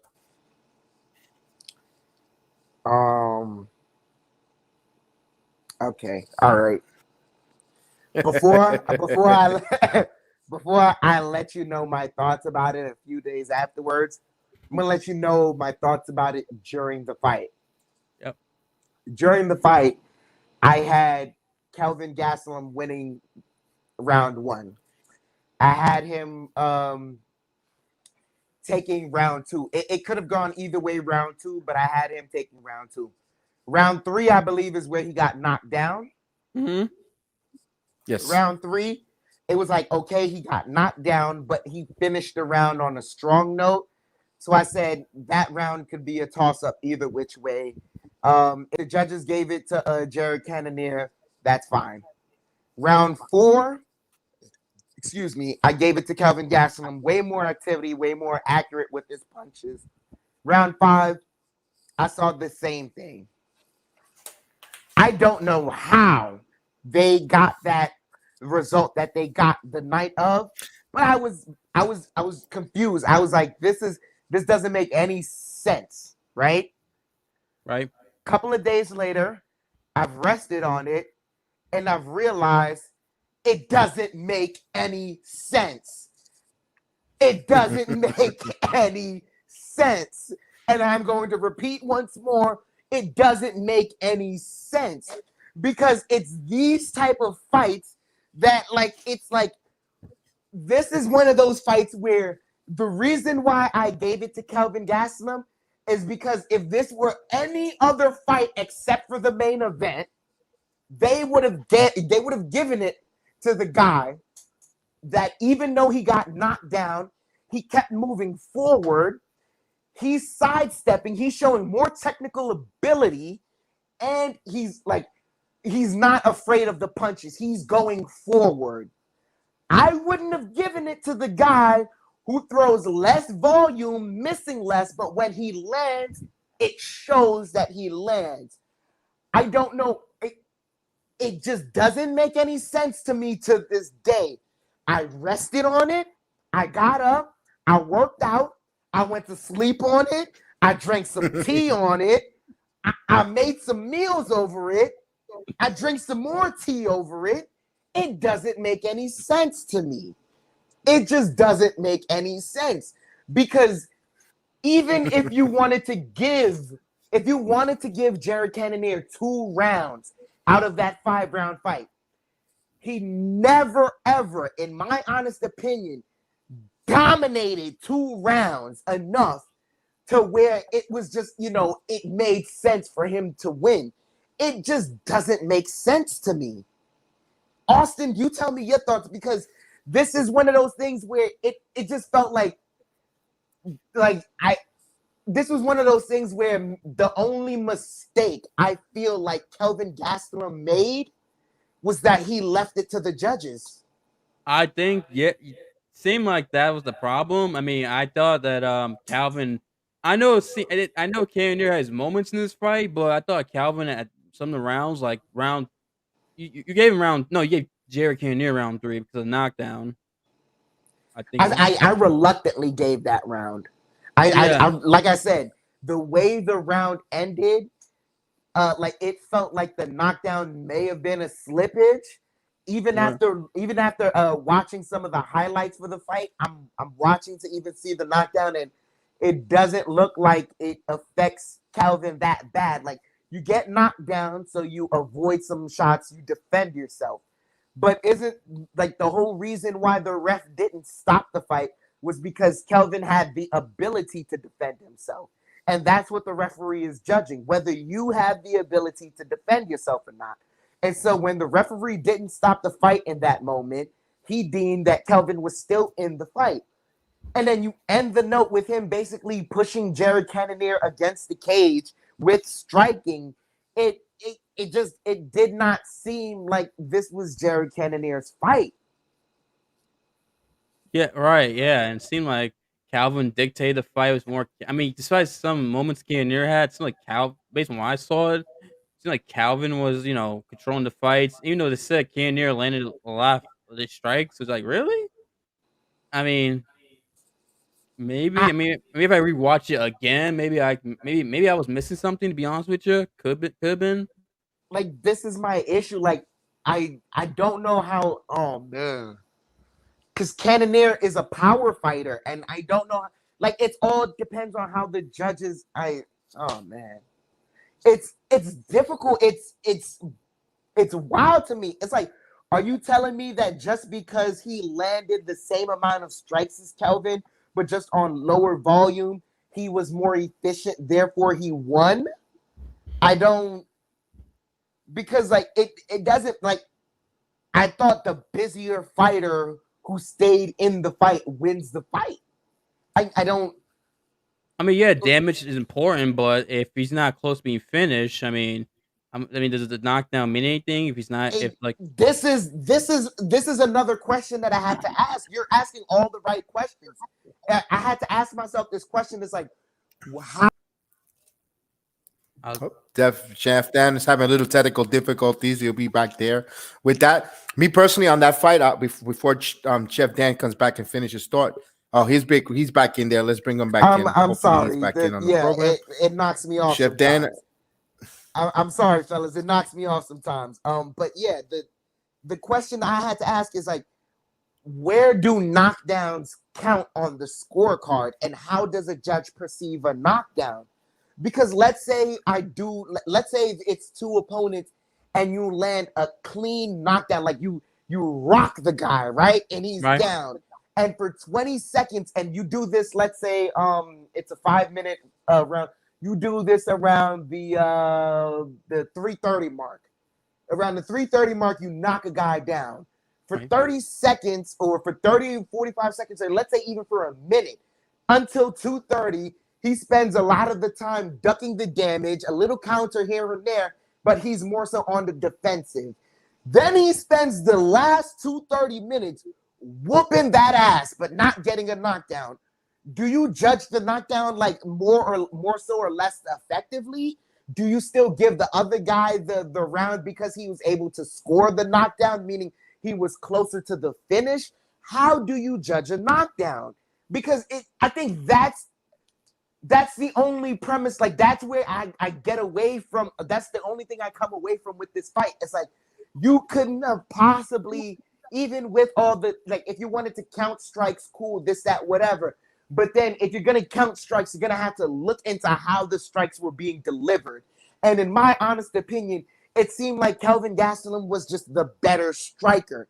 It seemed like Jared Cannonier just had more power, but Kelvin Gastelum was a better striker. He knew what angles he wanted to be at. So it all comes down to that third round and that knockdown and how they judge that knockdown. That's the part that's, you know, it's weird to me. It doesn't make sense to me. How did you judge that knockdown? Because everyone else, like everyone I've seen on Twitter, on the MMA boards, like everywhere, they just say it doesn't make sense how Jared Cannonier walked away with that victory. Right, yeah. I mean, I thought that Calvin did enough to win, and it kind of sucks because Calvin, he look like Calvin because he hates seeing fighters who you think won and get screwed by judges. I mean, that's the worst feeling. I mean, sometimes I want to go like Teddy Atlas. Teddy Atlas rants against bad boxing judges and things like that. Unless you want, I mean, I understand his pain, like why he gets so passionate because these fighters put out a lot out there, and just for some judge who a lot of times they don't know what they're looking at or not even to appreciate the sport, judging them. It's like, come on, it's ridiculous. I mean, yeah, especially when you notice that a lot of the judges, none of them are fighters. No, none of them are ex-fighters, and I haven't heard of a judge that used to be a fighter or train or anything. So I don't know how these guys deem these fights.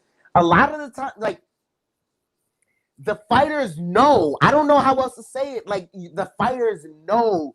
There are a lot of fights where a lot of the crowd may have seen it one way, and then you ask a whole bunch of fighters the way they see the fight, and they'll tell you something, and it changes the whole fan's opinion and viewpoint on how they view that fight.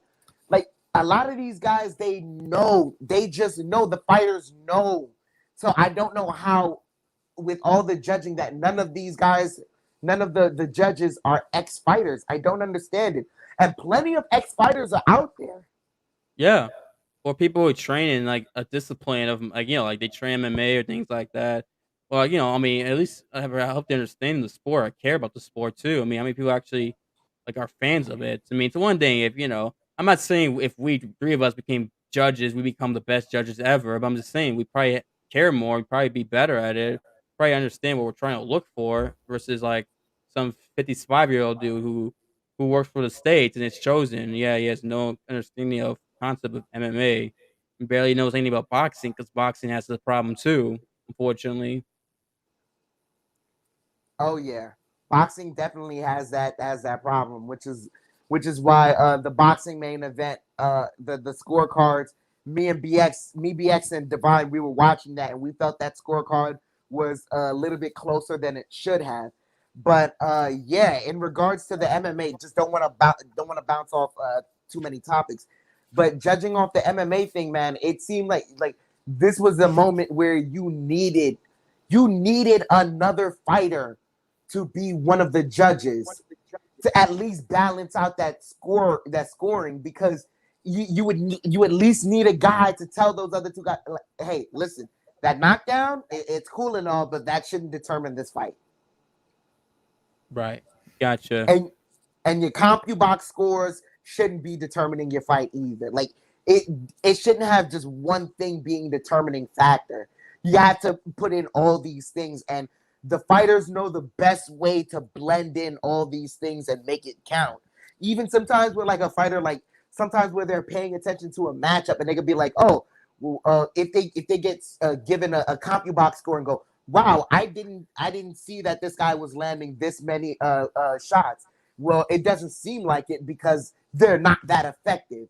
So now the counting punches for one person may not seem as, the counting score may not be as effective for that person because they're just landing to land, for volume's sake instead of trying to do something. But I don't know, because there are a lot of fighters who don't have power like that. So that's how they win the fight, is through the judging. Right. Yeah. Good point. Good point, Stan. Yeah, but seems like I mean Excellent point. I don't know where Calvin goes from here. I mean, ever since that Israel fight, he's now 1-6, I think. Since that Israel, no, well, yeah, from the Israel fight onward, and like I don't know what you do with Cannonier, considering I guess we'll see. Maybe some saying Calvin should probably drop down 170, which I do agree. He's kind of small for the weight class, but Calvin's diet, he's not exactly the best when it comes to his diet. And he's really a 170er. I heard a disturbing rumor. Maybe if you could clarify this rumor for me. I heard that Kelvin Gastelum's professional cook is Guy Fieri. Tell me if whether I'm, because if his professional cook is Guy Fieri, that means that man is going to Flavor Town 7 days a week. And if I know Flavor Town, they're not shy on butter and salt. All right. Where'd you hear that rumor? What the fuck? What the fuck? What is that? What? I've never heard of that rumor. So troll get you? See. Are you just trolling me? A troll might have gotten me. I saw the rumor somewhere. I don't even remember. I'm not even gonna put my sources out there. I was wondering. But I heard that. I'm sorry, but I heard that his professional chef is Guy Fieri. So, like I said, man, if he's going to Flavor Town 7 days a week, that's butter and salt, man. That's. Oh gee, I thought you were trolling. I didn't know. I thought you were trolling me, or you got trolled. Yeah, I might have got trolled so hard right now that I'm trolling the channel. Yeah. Oh my God. Yeah. Oh my gosh. Wow. I mean, anyway, no, I don't think so. But Calvin, yeah, it could be a 170, or if he just disciplined, better die discipline. I mean, he was good. I mean, he's a good fighter, regardless. But yeah, it's just a rough break for Calvin recently. Yeah. Yeah, I personally, I don't know, man. If he does go down in weight class, I think that'd be better. It'd just be better all around in the sense of, it feels like how do I say it? It feels like he's carrying around a lot more extra weight when he goes into fights for middleweight, and so I don't know, his cardio doesn't look good, as opposed to if he goes down, and then even if he does want to carry up a little bit more extra weight, he's not going to carry something that's going to make him so tired, and it would do wonders for the gas tank, because he can take a punch. That man could take a punch and he could dish him out back. But if he has a better gas tank and I don't know, less weight to carry around, then it might be a better look for him. Definitely. And you know what you know what the problem is if he goes down weight? It's the size of his head, man. That head is too big for him to carry around, man.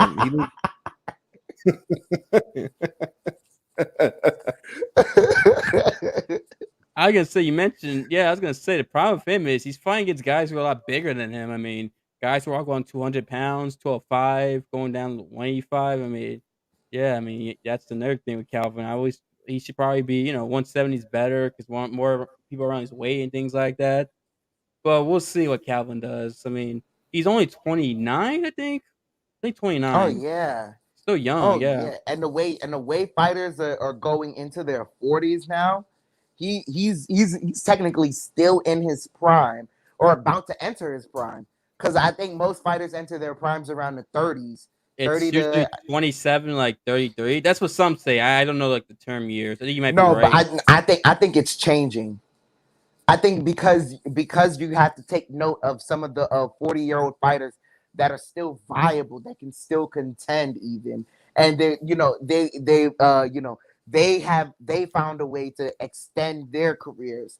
So now with that being said, you take that into account. You have to go, okay, well maybe the fighter prime isn't more so 27. Maybe the fighter prime is 29, 30 until like maybe 35, 36. And maybe around that point, that's when you start to notice like I don't, oh man, because here's the thing, like you have guys that the athletic drop off, you notice it, but because they have an athletic drop off, the technique now becomes so much more for them, and they become contenders in a whole different way. A lot of guys who, you take into example a guy like Jose Aldo, who we saw last week. I think he's scarier now than he ever was before. Good because point. he's so technically sound. I think he's a much scarier fighter now. It's more so like if a guy can get him to exert his gas tank, then go for it.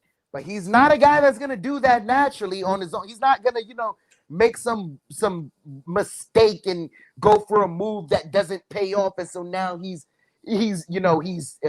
tired or something, or he tries to go for something, it doesn't work, and he keeps trying to go for it throughout the round, and it doesn't work, so now he's tired for the rest of the fight. Like guys like that, you fear them because they have the athletic ability, but all you have to do is just knock them off their foundation a little, and those guys can be had. But a guy like those guys, the guys that have been fighting for a while, and they enter they enter age 30 onto 36. Those fighters, they have a savviness about them. That's it only happens if you were fighting for an extended period of time. So I think like the prime of fighters is starting to change. It also it's happening all across in all sports as the science gets better. The prime for certain things have started to change as well. So I think go ahead. No, go ahead. I think prime just lasts longer. I think prime still is 27. It just lasts longer. Personally, I'm not sure if it starts later, but I think it just lasts longer than it used to be. That's my. But not only that, with the conditioning, and the nutrition, if they're eating well, teaching their body and getting the proper recovery, the different type of recovery. You got the ice recovery and there's all different types of therapy for speedy recovery that there is, and with all types of stretching and all advancement in all types of that field. I think these fighters and pro athletes are lasting longer than normal in their careers, and their dedication and all the different nutrition and recovery and sleep. And that's why these guys are lasting. Their prime starts at an age and then extends to a mid-40s. Look at Anderson Silva. He still got it. Yeah, I'm not even gonna lie. Now that you said that, like it just reminded me the reason why you're correct in that. I think the primes actually stay the prime. It starts sooner and it extends for longer, because also what we're having to remember is like a lot of these guys nowadays, they're fighting earlier. A lot of them are fighting earlier, so it's a lot more experience. It's the same thing that they say with the quarterbacks nowadays in football, because like usually back then the quarterback, you had to pick from a guy who started off maybe in middle school or in high school or something like that, and then they get into college, they start to grow a little, and then you're more patient with them throughout the league, throughout their time in the league, their rookie contract. But because the quarterbacks nowadays are starting sooner, they get like 1,000 snaps before they're 14 or something like that. So now they have less patience with them because you've seen it all essentially. Football, all sports are finite in what they are. So there's not someone who's introducing something new. They're just introducing something you haven't seen yet. So in that aspect, you guys are right. I think the prime starts sooner and it extends longer. Right. And what was gonna be up? Yeah, that's basically covers our this past UFC show. I mean, I had a lot of good knockouts. I mean, let's add some. It was a case of fights that fights that maybe were like but also great spectacular knockouts such as wow. And also maybe judging was a little a little controversial. And it seems like any else you want to mention about this UFC card before preview next this upcoming Saturdays? UFC should be very careful, and they should find something new to add in, because I don't want to say it and maybe cut off, burn a few bridges here and there, but it feels like, personally to me, just based on, because of the judging, it took away from the event, and it felt like Bellator had a better event than UFC this week. Right. I don't know. Yeah. I don't want to, it maybe because Bellator definitely had more finishes. I don't want to say UFC was lacking for entertainment and lacking for shock value. It was very entertaining. Like I said, I was just as amazed as I was at Czech Congo and what he was able to do. Bahamondes, that's a name that I'm putting in my household now. I gotta watch out for that. But I think I think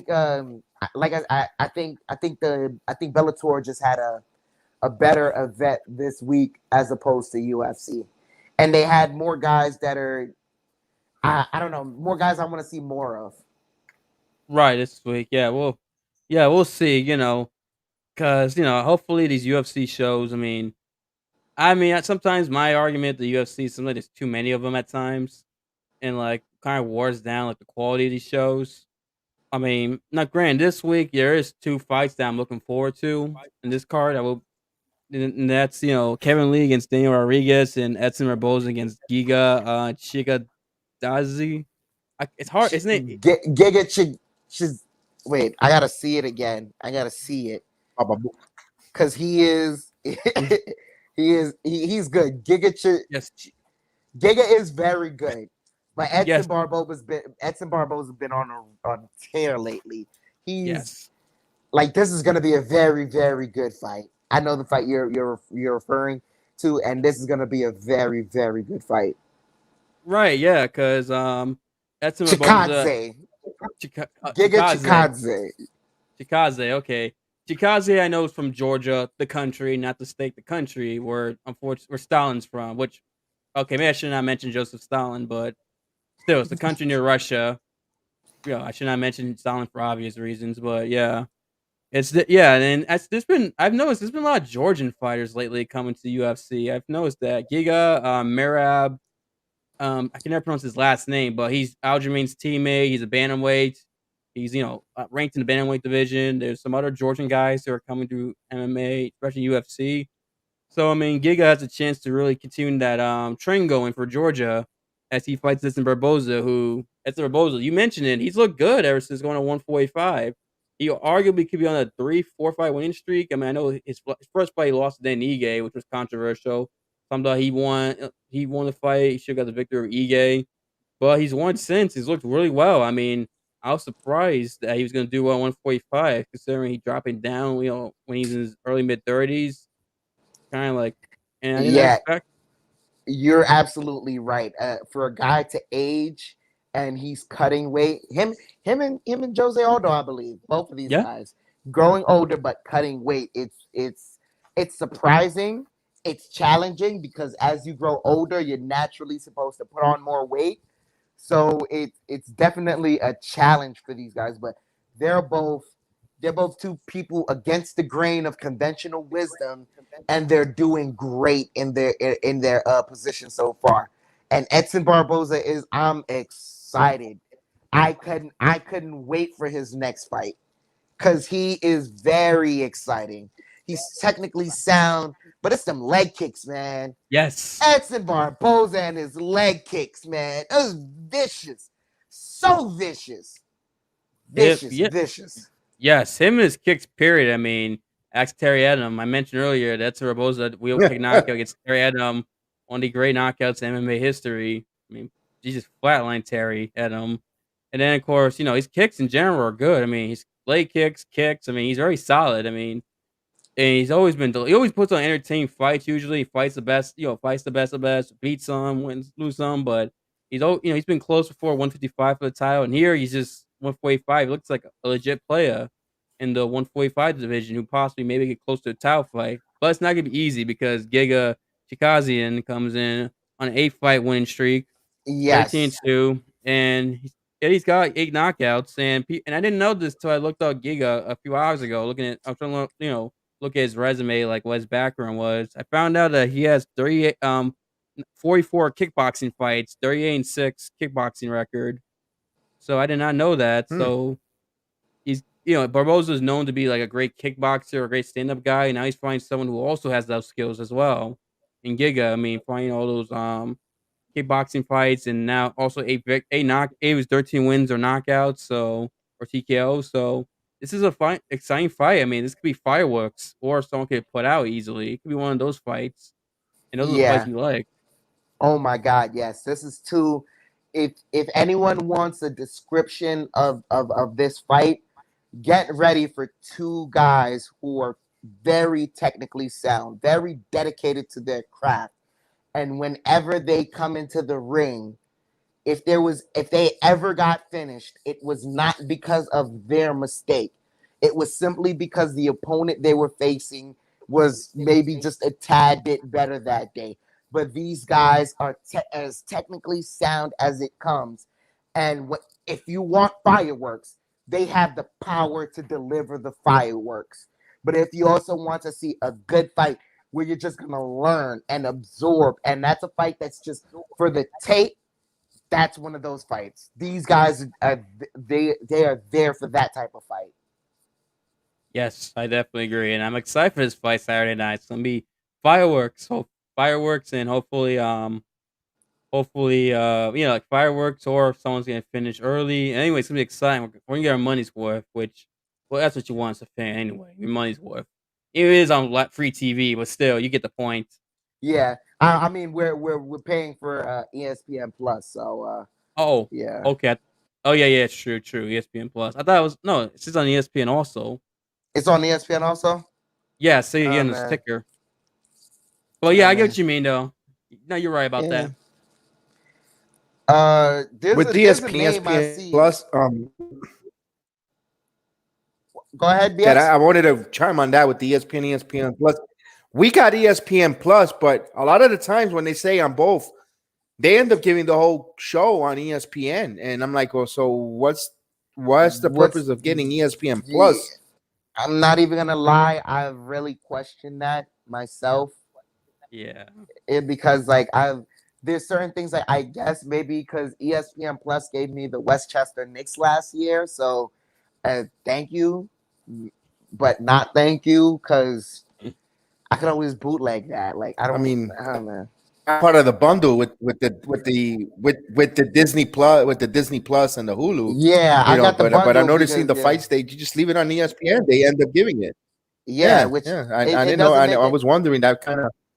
You want to know why? Because I bet maybe they were that time, like if it was like, okay, ESPN Plus was maybe supposed to have just the UFC, and then if boxing brought more viewers, then it was supposed to have boxing on, because they usually have a boxing card on that night, right?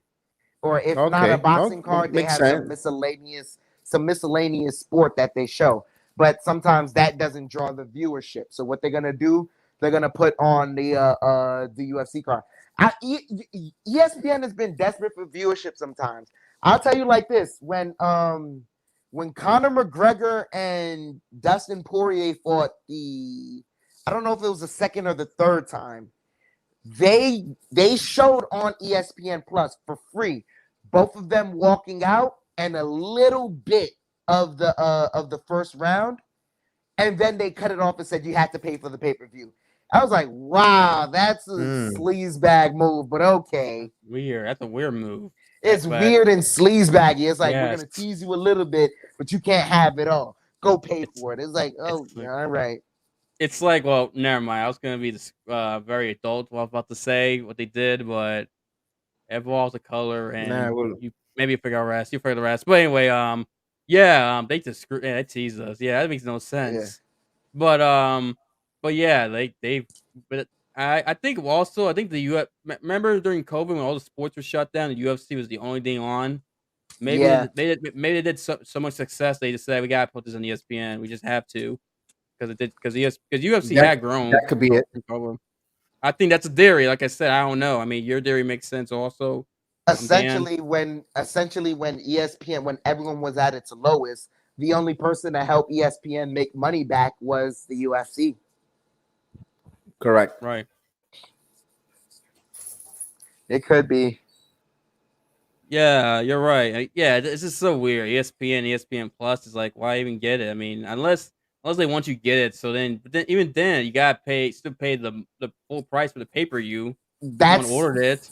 That's something else too that I'm not gonna lie. When I was reading for ESPN Plus, I remember reading that hey, with all UFC events, you're supposed to get an ESPN Plus discount. I don't know if I'm the only one that read that. Anyone else remember that? I think so. Yeah, and they haven't done it. They haven't honored it. It's been still $79.99, or depending on what of the fight, the magnitude of the fight, it's still pretty costly. Tell me about it. I see that bill, every month. Right. Yeah. Kind of ridiculous, you ask me. But also the other fight I wanted to break down this card was Kevin Lee versus Daniel Rodriguez. And Kevin is that Lee the brother of Keith Lee? Keith Lee? Yes. Is that his brother? Okay. Yes. And this is a welterweight fight. Yeah, which is weird because Kevin Lee, I thought he would want to go back to 155. I guess he decided 170. I believe Kevin Lee was supposed to fight someone else. Like I think it was I remember Sean. I forget Kevin Lee was supposed to fight, but his opponent had pulled out like a couple weeks ago, and then Daniel Rodriguez stepped up. And Daniel Rodriguez is a pretty good fighter. I think this card, real quick, Austin. I think this card they brought some shakeups with different issues, medical and COVID, or all the different things. I think the original card for this Vegas wasn't the one that we're getting tonight, but this is the final card that as of a couple hours ago, this is the fight schedule card on that. Go ahead, Austin. Yeah, you're right, because it was supposed to be a big, important like women's 135-pound fight that got pulled. I think that got pulled because one of them got COVID or injured. I forget which one, but yeah, you're right. I mean, Daniel Rodriguez is pretty good, like I was mentioning. He's 15-2, 8 knockouts, 4 submissions. Kevin Lee is, a guy that a lot of people, touted as a guy. Some people say he's going to be a future champion, which I thought was like, yeah, I don't know. I mean, I always thought some people in the media kind of overrated Kevin Lee personally. I'm not saying that because recently, even before, but I mean, he has lost 3 of his last 4 fights. Now, granted, the fight he did win was a spectacular victory where he head kicked Gregor Gillespie to hell. I mean, that was that victory he had, but he has lost 3 of his 4 fights. And now, granted, a lot of them are to good fighters like Charles Oliveira, RDA, and I'm trying to remember who else he lost. Oh, I think it was Ali Quinta. Yeah, Ali Quinta. I think it was the other one. Yeah. So but still, this is somewhat. I mean, I know Kevin Lee's still in his 20s, but like I said, crossroads. I mean, where you go from here if he loses to Daniel Rodriguez? I mean, not that Daniel Rodriguez is a bum. He's not. He's like I say, he's 15-2 with a good record. But I mean, this is a guy who everyone thought was gonna be a world champion potentially. This is a guy, this is a guy who thought everyone like some people. Kevin Lee used to talk about how he wanted to fight. He'll be a 155 eventually, but problem is he never could deliver sometimes. I mean, yeah, Kevin Lee has some big victories, but there's some times where he's falling short. I mean, what do you think of this whole Kevin Lee and this fight, Dan? Like you said, Kevin Lee, oh man, the way you described him is because he's still very young. Maybe it's one of those things where like it's one of those guys that he takes all the guys that you said he's lost to are guys that are championship caliber fighters. These are guys that, it seems like he's one step away from figuring it out. And once he figures out whatever formula works out for him, then maybe he could be that guy that everyone's touting. But right now, Kevin Lee is not that. He's Oh man, he's not that. What everyone thinks he is, as far as like the next champion, I think he has a ways to go, man. I think he's of the next generation of guys that are possibly coming up. Right. This fight, I don't, I'm not, yeah. I don't see this. Nah, Uh, yeah. it's That's my thought process on it. We don't know. Yeah, we We don't don't know. know. It can end badly for Lee, or maybe Kerry Lee bounces back and someone beats Daniel Rodriguez. I mean, plus for some people, it might be a bad look if he lost to Daniel Rodriguez. To some people, it might be bad for him. It But might like I be a said, bad look, but then again, it maybe Daniel Rodriguez comes out that fight as the next guy, man. right, exactly. He's 15-2. Maybe Rodriguez goes on a run, and we go, oh man, Daniel Rodriguez is way better than we thought back then. Yep. It could be. I mean, who knows? I mean, it's just big fight for both guys. Really, I mean, it's the biggest fight of Daniel Rodriguez's career, and it's the point crossbows fight for Kevin Lee. So we'll see what happens in this fight. And I is there anything else you want to cover this card, Dan? Because I know it's like Ultimate Fighter finales, but I have not watched the Ultimate Fight at all. It's like boring. It's like, I mean, Volkanovski Ortega, no offense, is like, it's not like everyone says it's been boring too. I mean, we could have got Kobe Covington, Jorge Masvidal on that show, but instead we couldn't. Instead we got The only reason why I didn't watch the Ultimate Fighter is because recently they've been using it as a vehicle to try and build up the championship fights that they want to build up, but the fighters themselves, I don't think have they don't have the microphone skills to build it up like that. And that's what I'm gonna say about that. But yeah, I haven't really been interested in the Ultimate Fighter. I'm not. And crazy enough, the only thing that made me interested in this card that's coming up, other than the Edson Barboza fight, is I'm seeing Gerard Meerschatz's name on there, and it's like, oh, GM3. Now I wonder what happened to the guy that he fought that got COVID and never really came back. oh yeah, that was a year. That was almost a year ago. The Hamza You remember Chimaev the guy who was fight. supposed to be the next Khabib? He was calling himself Khabib 2.0. What's his name again? Oh, Hamza Chimaev. Hamzat Chimaev. Yeah, I believe he's supposed to be fighting this year. Yeah, he is. He's a very interesting guy. So I'm interested to oh man, I'm thankful he didn't fight Damian Maia, because we all saw Damian Maia's last fight, and Damian Maia did not look good. I'm glad he didn't fight Damian Maia. Yeah, because he probably would have knocked out Maia. Now, Yeah. granted, Maia was fighting Bilal Muhammad, but still, it still looked like Maia like hit the wall. Like he is 42 or 43, and he looked like he was like this was the end of Maia's legendary career. I see what you mean.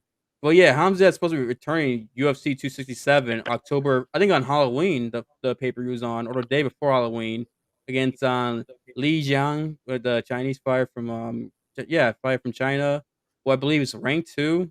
So it'll be interesting, or like near the rankings. So interesting to see how Hamzat looks against Li Jiang. No, I think Li Jiang. I'm butchering his name. I know it's Lee's first name. I apologize for that. But interesting to see how Hamzat looks. But yeah, but you're mentioning Jared Meerschaert. I mean, has he fought since the Hamzat loss or no? I don't think so, but it was funny. Like, as someone made the joke somewhere online that he did promise that after Hamzat fought him, Hamzat wouldn't be able to fight for a year.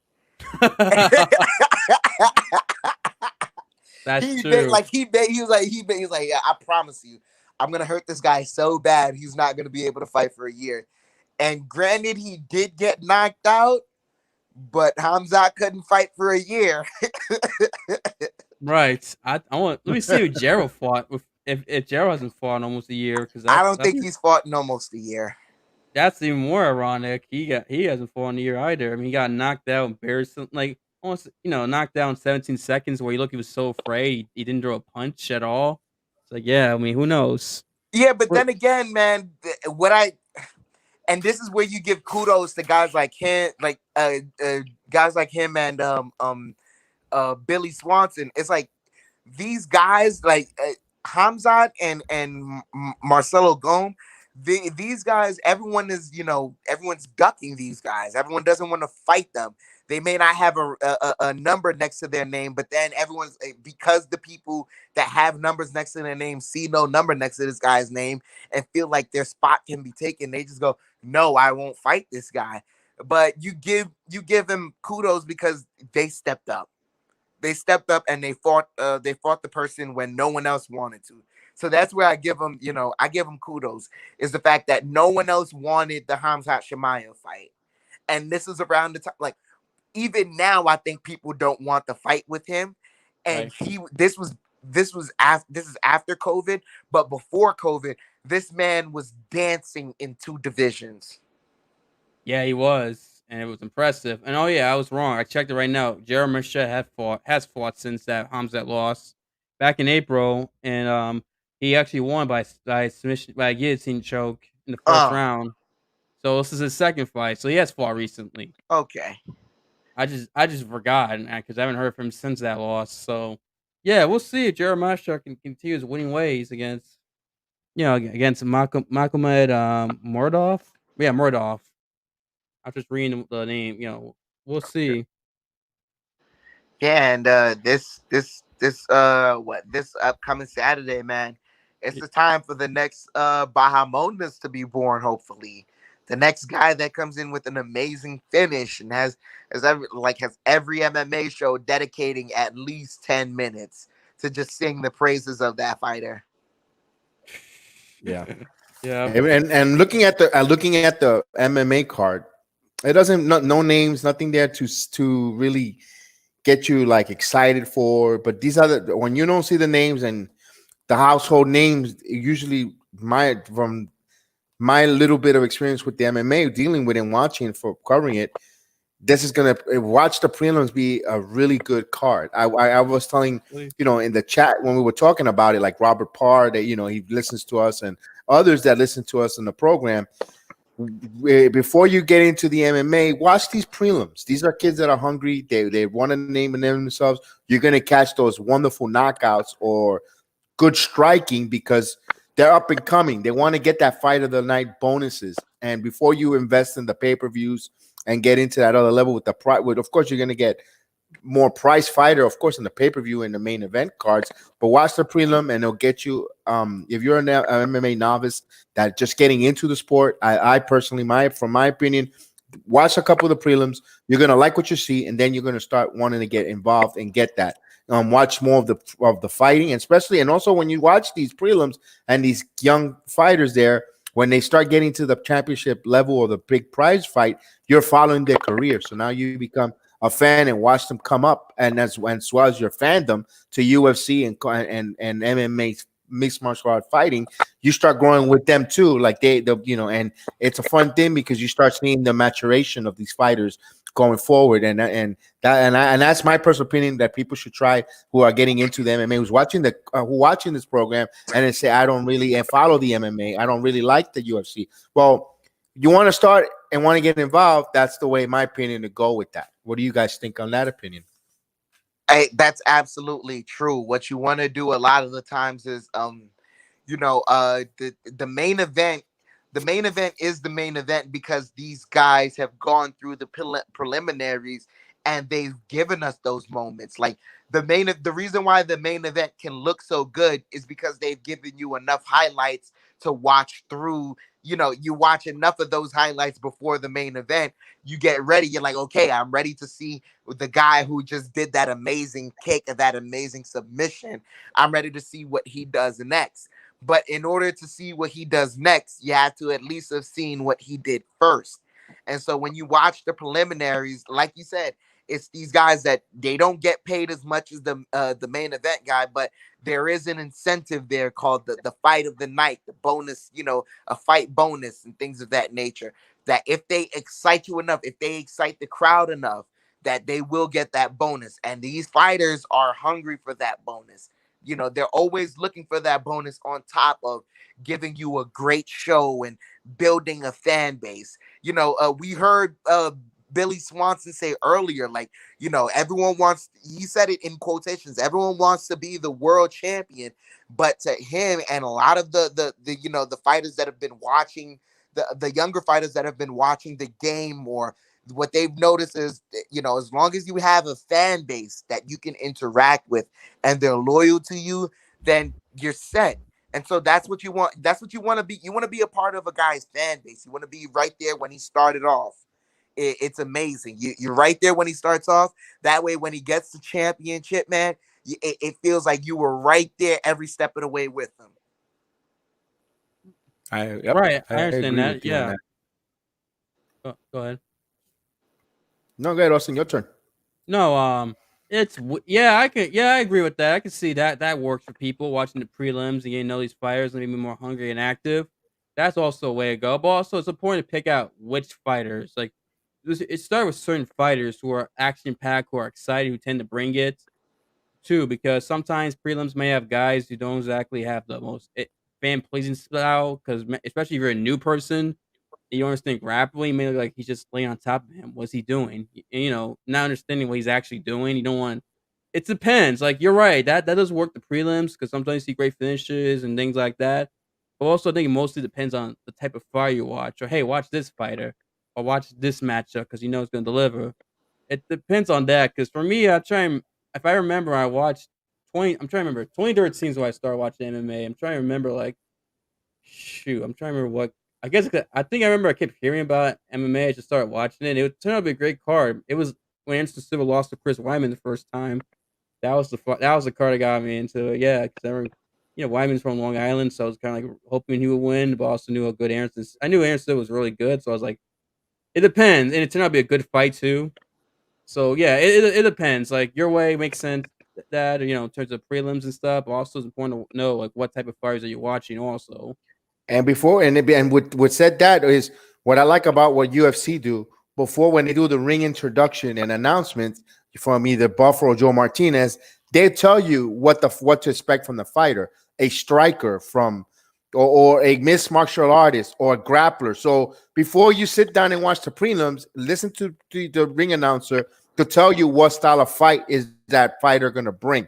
So you as a novice, when you hear a grappler, oh, they might be ring, they might going to grapple, they're going to probably wrestle. No, or sometimes it's reversed because you can't always go by that because you sometimes see two grapplers and they get into a whole out striking fight. So, but I like about UFC, it tells the fans, especially the novice, the rookie that don't really follow it and want to get into it, it'll tell you what to. It's kind of like a blueprint of what to expect, and that's why that's why UFC and Bellator, they get it. They know how to captivate the new fans and keep you engaged with it, and they get it.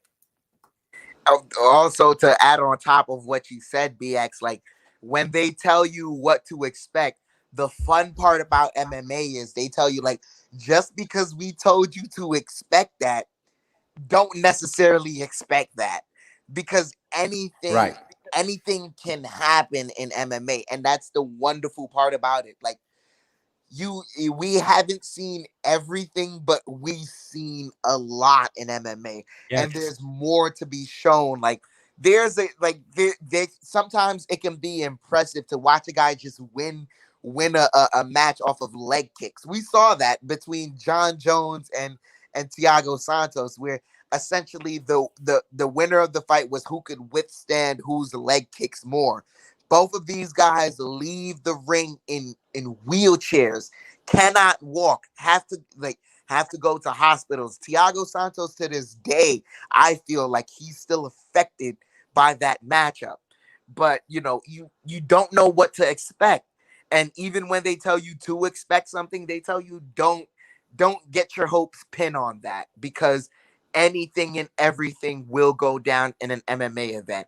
And that's the fun part about it. You don't know what you're going to get. You just you have to have the ability to keep an open mind. Yeah, you're right. Definitely right about that. And both of you are right about your points you made. And that's the thing. I like that how they tell you. I didn't really consider that until you just mentioned it now, that about how they tell you their background and it lets you know what to expect. But then you're right. The sport is unpredictable, as they say. doesn't mean it's always go that way. I tell you, just because you expect it doesn't mean it's gonna happen. But it's nice to know. I mean, yeah, both great. I mean, I can't say anything else. I think great points because you guys already said what need to be said. Well, with that said, we're gonna go into the final topic of the evening. What would it's the boxing. You did the boxing the card over the weekend. We had the Pacquiao Gotts fight. I just want to go over the first 3 fights that they showed on the pay-per-view. Before that, one of the early fights were Carlos Castro. He defeated Oscar Escaldona with a VO with a 10-round TKO. I didn't see that fight, so I personally am not going to comment on that. We were doing double duties when the Mark Masiago and Julio Ceja fight came on. That was the first fight that we saw on the pay-per-view event. Now, that was a hell of a fight. Watching both that, it was so good that we didn't even pay attention to the MMA co-main event, which was a little lacklustering, with Giddy and all that. We didn't with Godida, Clay Godida. We didn't really pay too much. Yeah, Guida, because we were watching this Masiago and Ceja fight. They both went at it. It was a battle. Ceja was giving the kid the business, but Masiago learned from his corner. He made the proper adjustments. He got a not the second win, but he listened to Freddie Roach. The one thing you gotta, give kudos when you have a championship corner in your corner and you listen to your corner's instruction. They go through these 6 weeks of training camp with you, and they know your strength and the adjustments. Once you learn your adjustments from your training camp, from your corner, and you make that right, you saw what this kid, Mark Masiago, did. He knocked him out, a vicious knockout against the ropes. His head bounced against the rope. Then he hit him when he came off the ropes with a punch to take him down. It was a tremendous knockout. The kid was out for a while. They even had to get the smelling salt in, and the kid was okay. He came back up and to consciousness, but it was a wonderful TKO knockout victory. And at that point, Ceja was winning that fight. Ceja was dominant, was hitting, not quite dominant, but in my opinion, he was winning that fight with the body punches. And kudos to Freddie Roach. He saw that. The guy likes to go. He's going to the body, and he's dropping his hands to go to the body, and the overhead right is going to be open for you. And I heard and he made that adjustment and propel his fighter and kudos fighter for listening and having the patience, because taking body punches low is no picnic. That's a Mexican staple fighting. Body low, left to the hook to the body, and Mark just made the adjustments. Masiago made the adjustments, and he got that victory, and kudos to him. And that was a good fight, guys. It was very, very good. Both of these guys were throwing leather. It was like BX said, man. The fight was so good that it just naturally took away from the Clay Guida and Mark Madsen fight, which didn't have much fireworks to begin with. But when you have these two guys that just, both of these guys wanted to finish. When you have a fight where two guys go in there and they want to finish, you get a great fight like that. Right. I know, Austin, you was at work. I don't think you were available for that fight there. So I didn't see. The only thing I saw was Ugas and Pacquiao, like some part of it. The other fights I didn't see. All right, so then we're going to jump into the Robert Guerrero and Victor Ortiz fight. Victor Ortiz, he had his issues. He came back to the ring. A hell of a good fight for both guys. Robert Guerrero, both guys had a couple accidental headbutts throughout the fight. You've seen the guys, they look like a bat. At the end of the fight, you see both guys with their faces mangled. It was a battle. It was a really good fight. Only I have an issue with it was an unanimous decision. Robert Guerrero defeat Victor Ortiz. I think Guerrero did win that fight. He did enough to win that fight, but I could have seen where it could have been a split decision. But I do give it to the judges because they finally got the scorecard. It's 96-94 all 4 judges, which is okay. I'm okay with that. I thought it might have been a split decision. I would have been okay with that too. But now that I see the scorecard, everyone's sitting 96-94. When I'm all right with it because it wasn't a transparently like if we've seen a 98, 98, 90, 92 or something ridiculous like 101. Then I'm like, what are you watching? Because they were boxing. They were hitting each other. Punches were land, and it was considered a boxing fight. Guys were hurt, were getting their faces mashed. They were getting the body punch. They moved around. They entertained us for that co-main event. And kudos to Victor Ortiz. He put a good fight up, and Guerrero just did just enough to win that fight. Guerrero definitely did just enough. I said it on the watch along.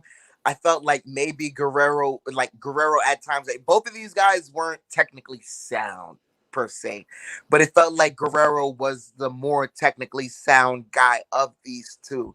Because I wouldn't say that they weren't technically. I don't want to say that they weren't technically sound, but what I would say is somewhere along the later ends of the round, neither guy was looking to try and dance around. Like, both of these guys were throwing everything they had in every shot.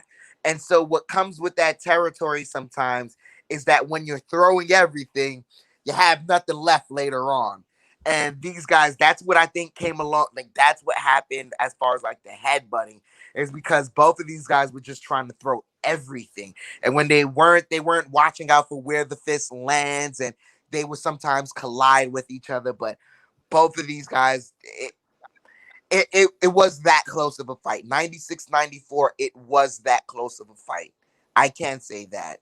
Guerrero did just enough to edge out, but it was that close of a fight. And then, of course, we have the darling fight of the night. Manny Pacquiao versus Yordenis Ugas. And we all know Yordenis Ugas was a replacement for Errol Spence. He had that injury to his eye, and he took out and Ugas came up. Ugas was supposed to fight in the co-main event, but he went and put his title on the line, against Manny Pacquiao. And me personally, what I saw Manny Pacquiao prepare for Errol Spence, I don't think he had enough time to prepare for Yordenis Ugas' fight. Yordenis Ugas fought his fight. He made the fight uncomfortable for Manny Pacquiao. Although Manny Pacquiao, of course, he's a great fighter, a Hall of Famer. He didn't look terrible either. Although now there was reports that he was cramping in his legs and his thighs. When he fought the fight, it wasn't himself there. But he had time to condition him because he was scheduled to fight that. It wasn't that Pacquiao took a last minute fight either. He still had an opponent, but Ugas just did enough. Ugas got in the ring and fought Yordenis boxing, not Manny Pacquiao. Although Manny Pacquiao tried to extend but Ugas used his distance. He came in there. He fought his fault. He came in there, hit Manny Pacquiao with some good jabs, some good punches, and Pacquiao tried and got and had some flurries, and his style just totally frustrated Pacquiao night in, night out. Roach tried different things to nudge his fighter with his corner, making certain changes, but Ugas' corner was just as top-notch par. Remember, Ugas is a champion, and yes, granted, Manny Pacquiao is a veteran champion, Hall of Famer, but Ugas was younger, hungrier, and it showed that he just outworked Pacquiao, and nothing wrong with it. There's nothing to lose, and I don't think Manny Pacquiao is done either. Would finish as a career-wise boxing. He has plenty of boxing left there because he didn't embarrass himself. He didn't go down and got embarrassed as a fighter while he just was outboxed with someone who had a better game plan, strategic-wise, or maybe had a better training camp. And also an element of surprise I want to give to Ugas, that he fought a Manny Pacquiao that didn't have a full scouting report or a hell of a Hall of Fame coach and approach to make a fight plan to execute. So that's why I see, in my opinion, unanimous decision. I'm fine with that unanimous decision. It was 115, 113 on one scorecard. You had 116, 112 in the other scorecard, and also a 116, 112 scorecard. All three by the winner by unanimous decision was Yordenis Ugas. Now Yordenis Ugas winning this Hall of Famer now gets to put his name now in big prize fights now. Now he's going to be able to make more money. He's the champion, yes, but now he's going to command more money. Yordenis Ugas, I wouldn't mind seeing another rematch. It wouldn't bother me. So they could be kill all the doubters and all the naysayers saying, Pacquiao's finished. Pacquiao is not finished. It's just give him more time, and in a rematch, I can still see Ugas still might win it because his style was just frustrating. But hey, I wouldn't mind seeing it again. What do you guys think on that? I completely agree with you there. I've seen a lot of man. I stay away from the pundits in the morning for UFC fights. I come to you guys for the UFC breakdowns, and I listen to older fighters. I'm not gonna listen to the pundits because a lot of the first takes and undisputeds and a whole lot of these people we're talking about. Is it time for Manny Pacquiao to hang it up? And it's nowhere near time for Manny Pacquiao to hang it up. This is one of these things where you train for one opponent, you get a different opponent, and granted, you may have trained, but you specifically trained for one opponent. So your Dennis Ugas does not fight the same way Errol Spence fights. They don't have the same measurements. So it's not like, it's not even like I don't know what to say, but even within that short amount of time that Manny Pacquiao had, I don't see it feasible that he could have came up with a game plan with all the training that he's already done, all the things that he ingrained into his body. Because what you're doing during a training camp is all you're trying to do is build habits. So if he didn't build the right habits for the right fighter, of course, this was the outcome that was going to happen. But even with that going on, Manny he didn't look like he was just old and out of place. It looked like he just wasn't prepared for the guy that he was fighting. He still showed signs and flashes. And there were times where even like I said, the scorecard to me personally, it 116 to 112 is around what they should have.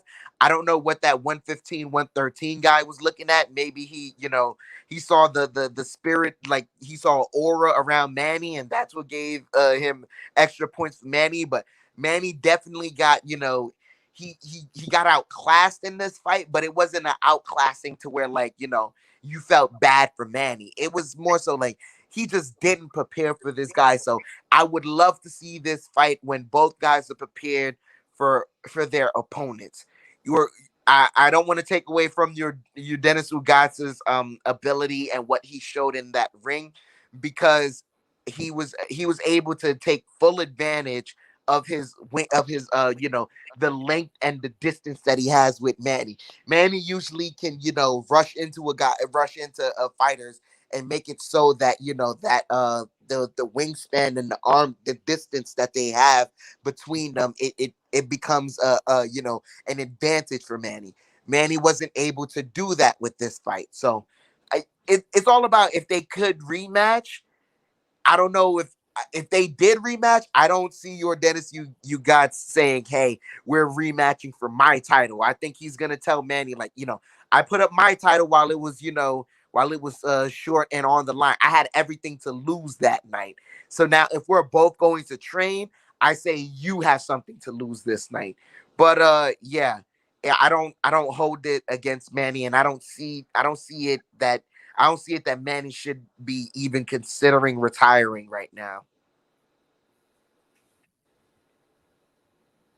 Austin? Right, based on what I saw in the fight, I don't think Manny should retire either. He didn't look old and washed up. It's like he still got it. I think you guys both mentioned it. I think the fact that Ugas was a late replacement and Spence is a different fighter from different fighter from Ugas. That Manny was trained for Spence. That might have messed up Manny badly.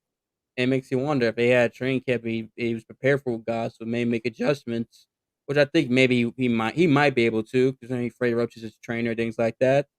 Not taking away from Ugas. Ugas is a good fighter. He's a champion in that weight class, so it shows he's up there. And maybe who knows if these two were to fight again, that they might be able to that the same result will happen. Manny beats him maybe, or maybe the same result happens. But yeah, I just saw a guy, Manny Pacquiao. Based on what I saw, he looked like a guy who just was just couldn't figure out God's had a hard time. It wasn't that he looked slow and old or done. I didn't see that either. Like really, what we all saw from Manny, and I think we're all in agreement here, is a guy who for the first time, like, how can I say this? For the first time, we saw Manny, who usually deals best with a guy who tries to keep him away. This guy was able to keep him away. Right. And that's what I think, that's why everyone is trying to make a bigger deal out of it than it was. It's like, oh, maybe Manny lost a step because he couldn't do what, he usually does. And it's like, no, what we can say is Manny prepared for a different fight, and he got he got a fight different from what he prepared for. That's the only thing I could come up with, and that Ugas is a name to look out for. That's the other thing that I came out with, and I don't want to take away from your Dennis Ugas's great performance, because whenever it felt like Manny had a chance, he just skillfully took it away. It wasn't one of those things where, like, now I'm just gonna will my way back. It was just, all right, Manny's in a bit of a flurry right now. Let's withstand it. Let's gain some distance. And now when he's coming in, I know the way he's coming in. So now I'm gonna negate it. And when you have a guy like that, you don't take that for granted. That's a great fighter. I agree with that point. That was a good point there, and that's why we gotta be careful when we see those talking heads, like you said, on the BSPN and Fox Sport, because they're just trying to want to sell certain fighters and pay-per-view cards, but all in all, they sometimes they don't even watch the fights. They just go on, reading from a sheet and what happened, and they and then they really didn't spend the time to watch it and not really get the essence of the fight. Or even if you get on a replay or or highlights, you don't get the essence of it. You gotta have the eye, what was called the old eye test. You have the eye test, you see the fight, you see, and you could tell. Now, if Pacquiao was getting hurt, where he was getting the business, the hands, and getting injured, then you say, you know what? I think it's when the great Julio Cesar Chavez fought his last professional fight, not with Camacho Jr. before that, and he was getting his hands in, he was getting hurt, and he wouldn't look like his old self. Pacquiao wasn't getting embarrassed. Now, if Pacquiao would have said, I fight this fight and will guts, and he says tomorrow he's done with the sport of boxing, he went out on top because he has it. He still could fight. Now, Pacquiao's camp and promoters, they shouldn't be fight. He shouldn't be going out and fighting just anyone either. He needs to be selective on who he's going to fight and fighters he's going to fight, because so he won't get into that way he could get hurt on his age and his style. But Manny Pacquiao still has a good boxing style that us as fans will pay and will want to watch. And I think he still could draw. He drew that the T-Mobile Arena was full with fans with the Pacquiao. Fan base was out and about. His native Filipinos were there supporting. He could still draw. I still think where I'm going to give this fight that it was a short opponent, and if he fights him again later down the road, he could surprise and might win. He might be able to get and still have more today. I think I still think he's got more fights in there in him, in his gas tank, and I don't think he's ready to hang him up yet, or still if he wants to. If he hangs it up, I respect it too, because he wants to go with all his faculties in mind. And his wife was a little concerned. You see her there, but he wasn't getting any unnecessary hits.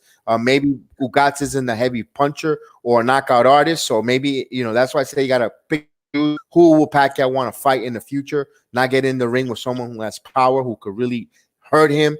Not with just knocking him out, but really hurt him later in this where he's at in his career.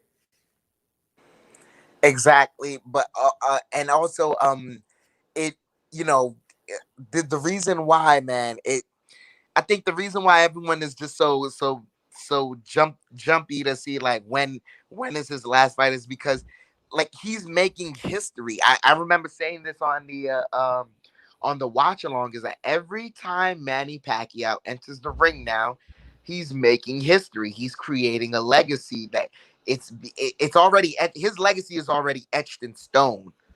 But now he's got the chisel himself, and he's making new marks in that stone every time he steps in. And it's even to a point where like sometimes people like people were questioning whether he had power in his hands or not throughout that fight. And it's like, you got to remember the last guy who he fought, he knocked him out for the championship. So it's not like the power, Right. I don't think the power disappeared or over like between the time that he was gone and he's coming back for this Dennis Ugas fight, that age just took it away from him one day. Now I think the power is still there. It's just like we said, you had to have watched the fight in its entirety. You had to understand who Manny Pacquiao is as a fighter, and then to see what Dennis Ugas was doing to Manny Pacquiao to go, okay, it's not that Manny didn't have any power in his punches.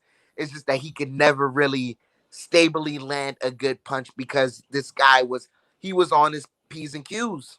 He dotted all his I's and crossed all his T's. Exactly. Well said on that there. And then now we'll see where boxing takes it. What would they do? Where would it take it now? And we'll see what's next. What's next for his career? What's next for Manny Pacquiao? What's next for Ugas? It'd be interesting to see. And how long will they go? Will they explore a rematch with Errol Spence?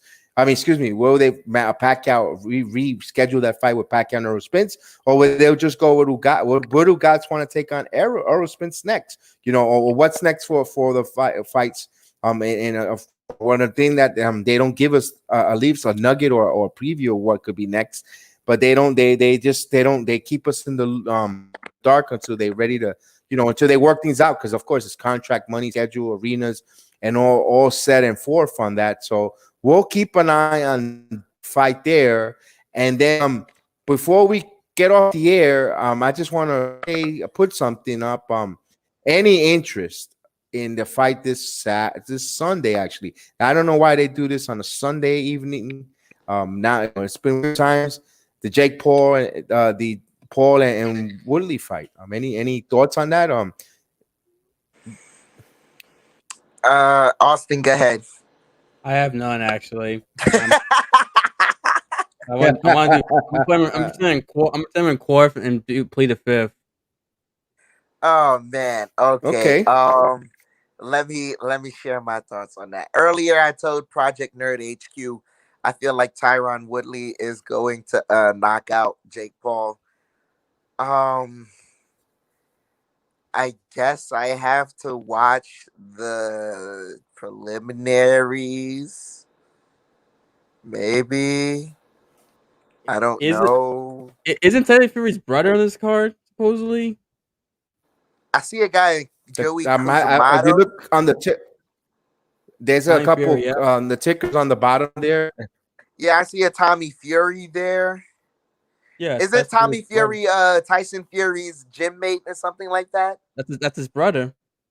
Okay. Oh man. I'm not.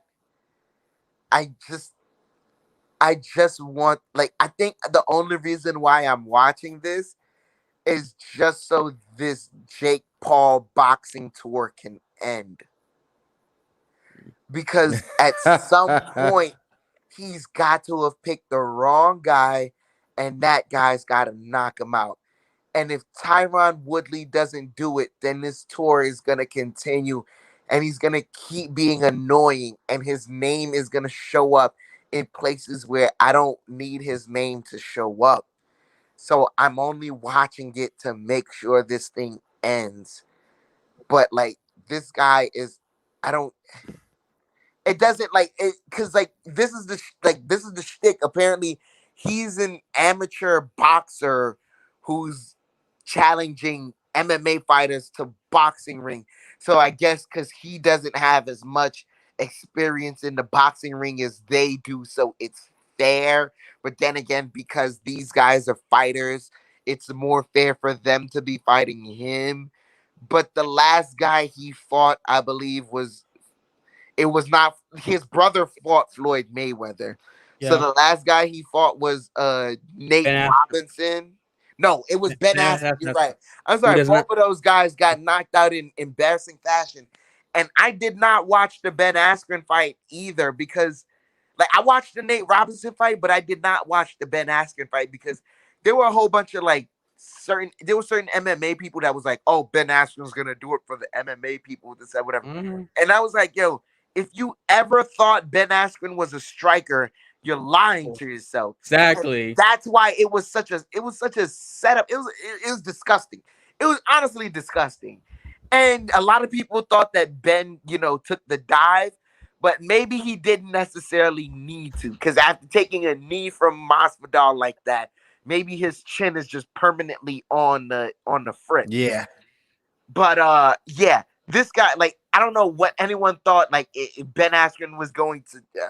Man, I'm really doing a deep dive on this fight. I'm sorry. Oh man. Oh. Supposedly Tommy Fury. Supposedly Tommy Fury, I hear, wants to fight Jake Paul, and that Tommy Fury's been wanting to fight Jake Paul, and that Tyson Fury and them been trying to get Paul and Fury to fight. Tommy Fury, because they believe that they can just end the Jake Paul sweepstakes or boxing tour. My thing is, who should have really done this, and it would have helped him, but now he's got nothing going for him as far as what I know, is Dylan Dennis. Oh, yes. Yes. Yeah, you remember the guy that was supposed to be next to Conor McGregor, and Conor said he was supposed to be the next big thing. I don't know when his last fight was. I don't know when. July 2019. He's Conor McGregor's like jiu-jitsu coach or one of his coaches. Like, he's like a great jiu-jitsu guy, but he just has 2 fights and he likes to talk shit. And that's my thing. Like, at this point, like, you're not getting booked by the UFC anytime soon. Bellator, yeah. He's getting booked by Bellator? No, he fights in Bellator. He fights in Bellator. I thought he was supposed to go into UFC or something. I don't know. Anyways, he was supposed to take care of him.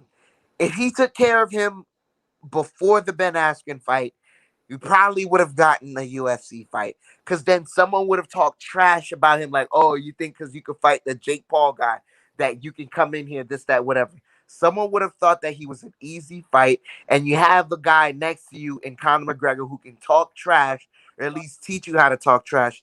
It would have been an easy payday. But go ahead. But some people don't take the easy payday in front of them. It is what it is. Yeah, the problem is Dylan Dennis can't strike for shit. He's not a good striker.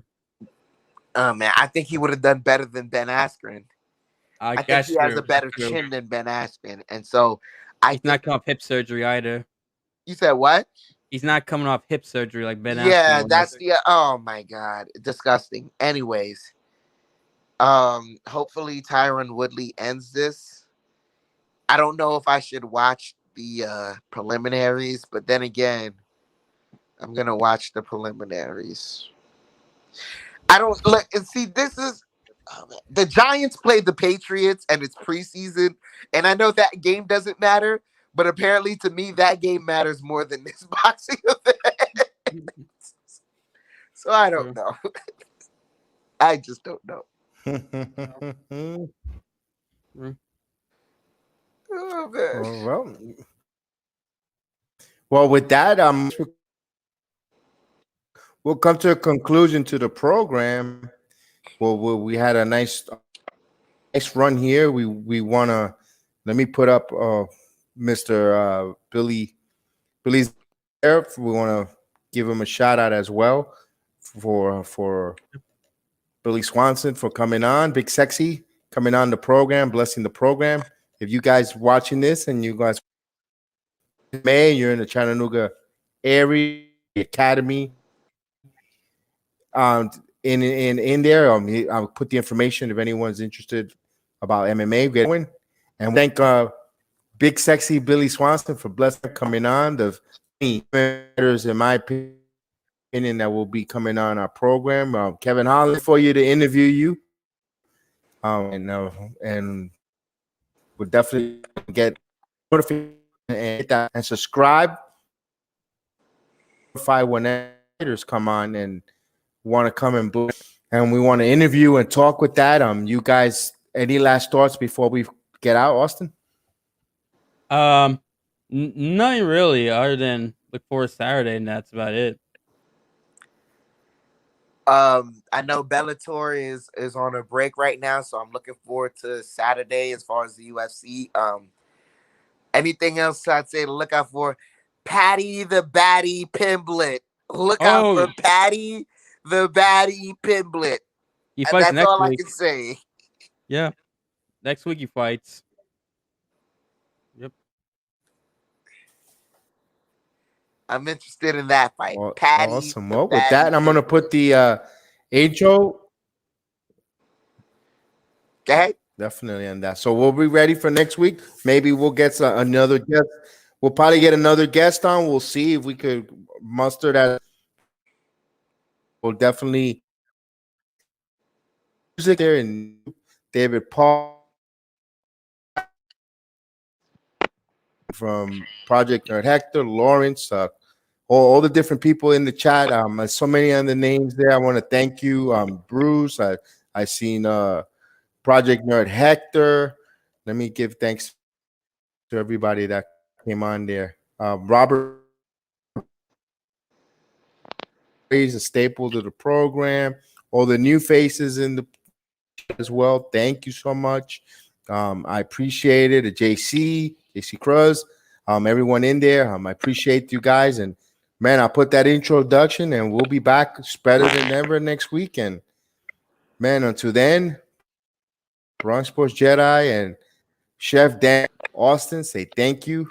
Thank you so much. And let's have a good evening. Let's get that intro in there. Hopefully we get that intro going. And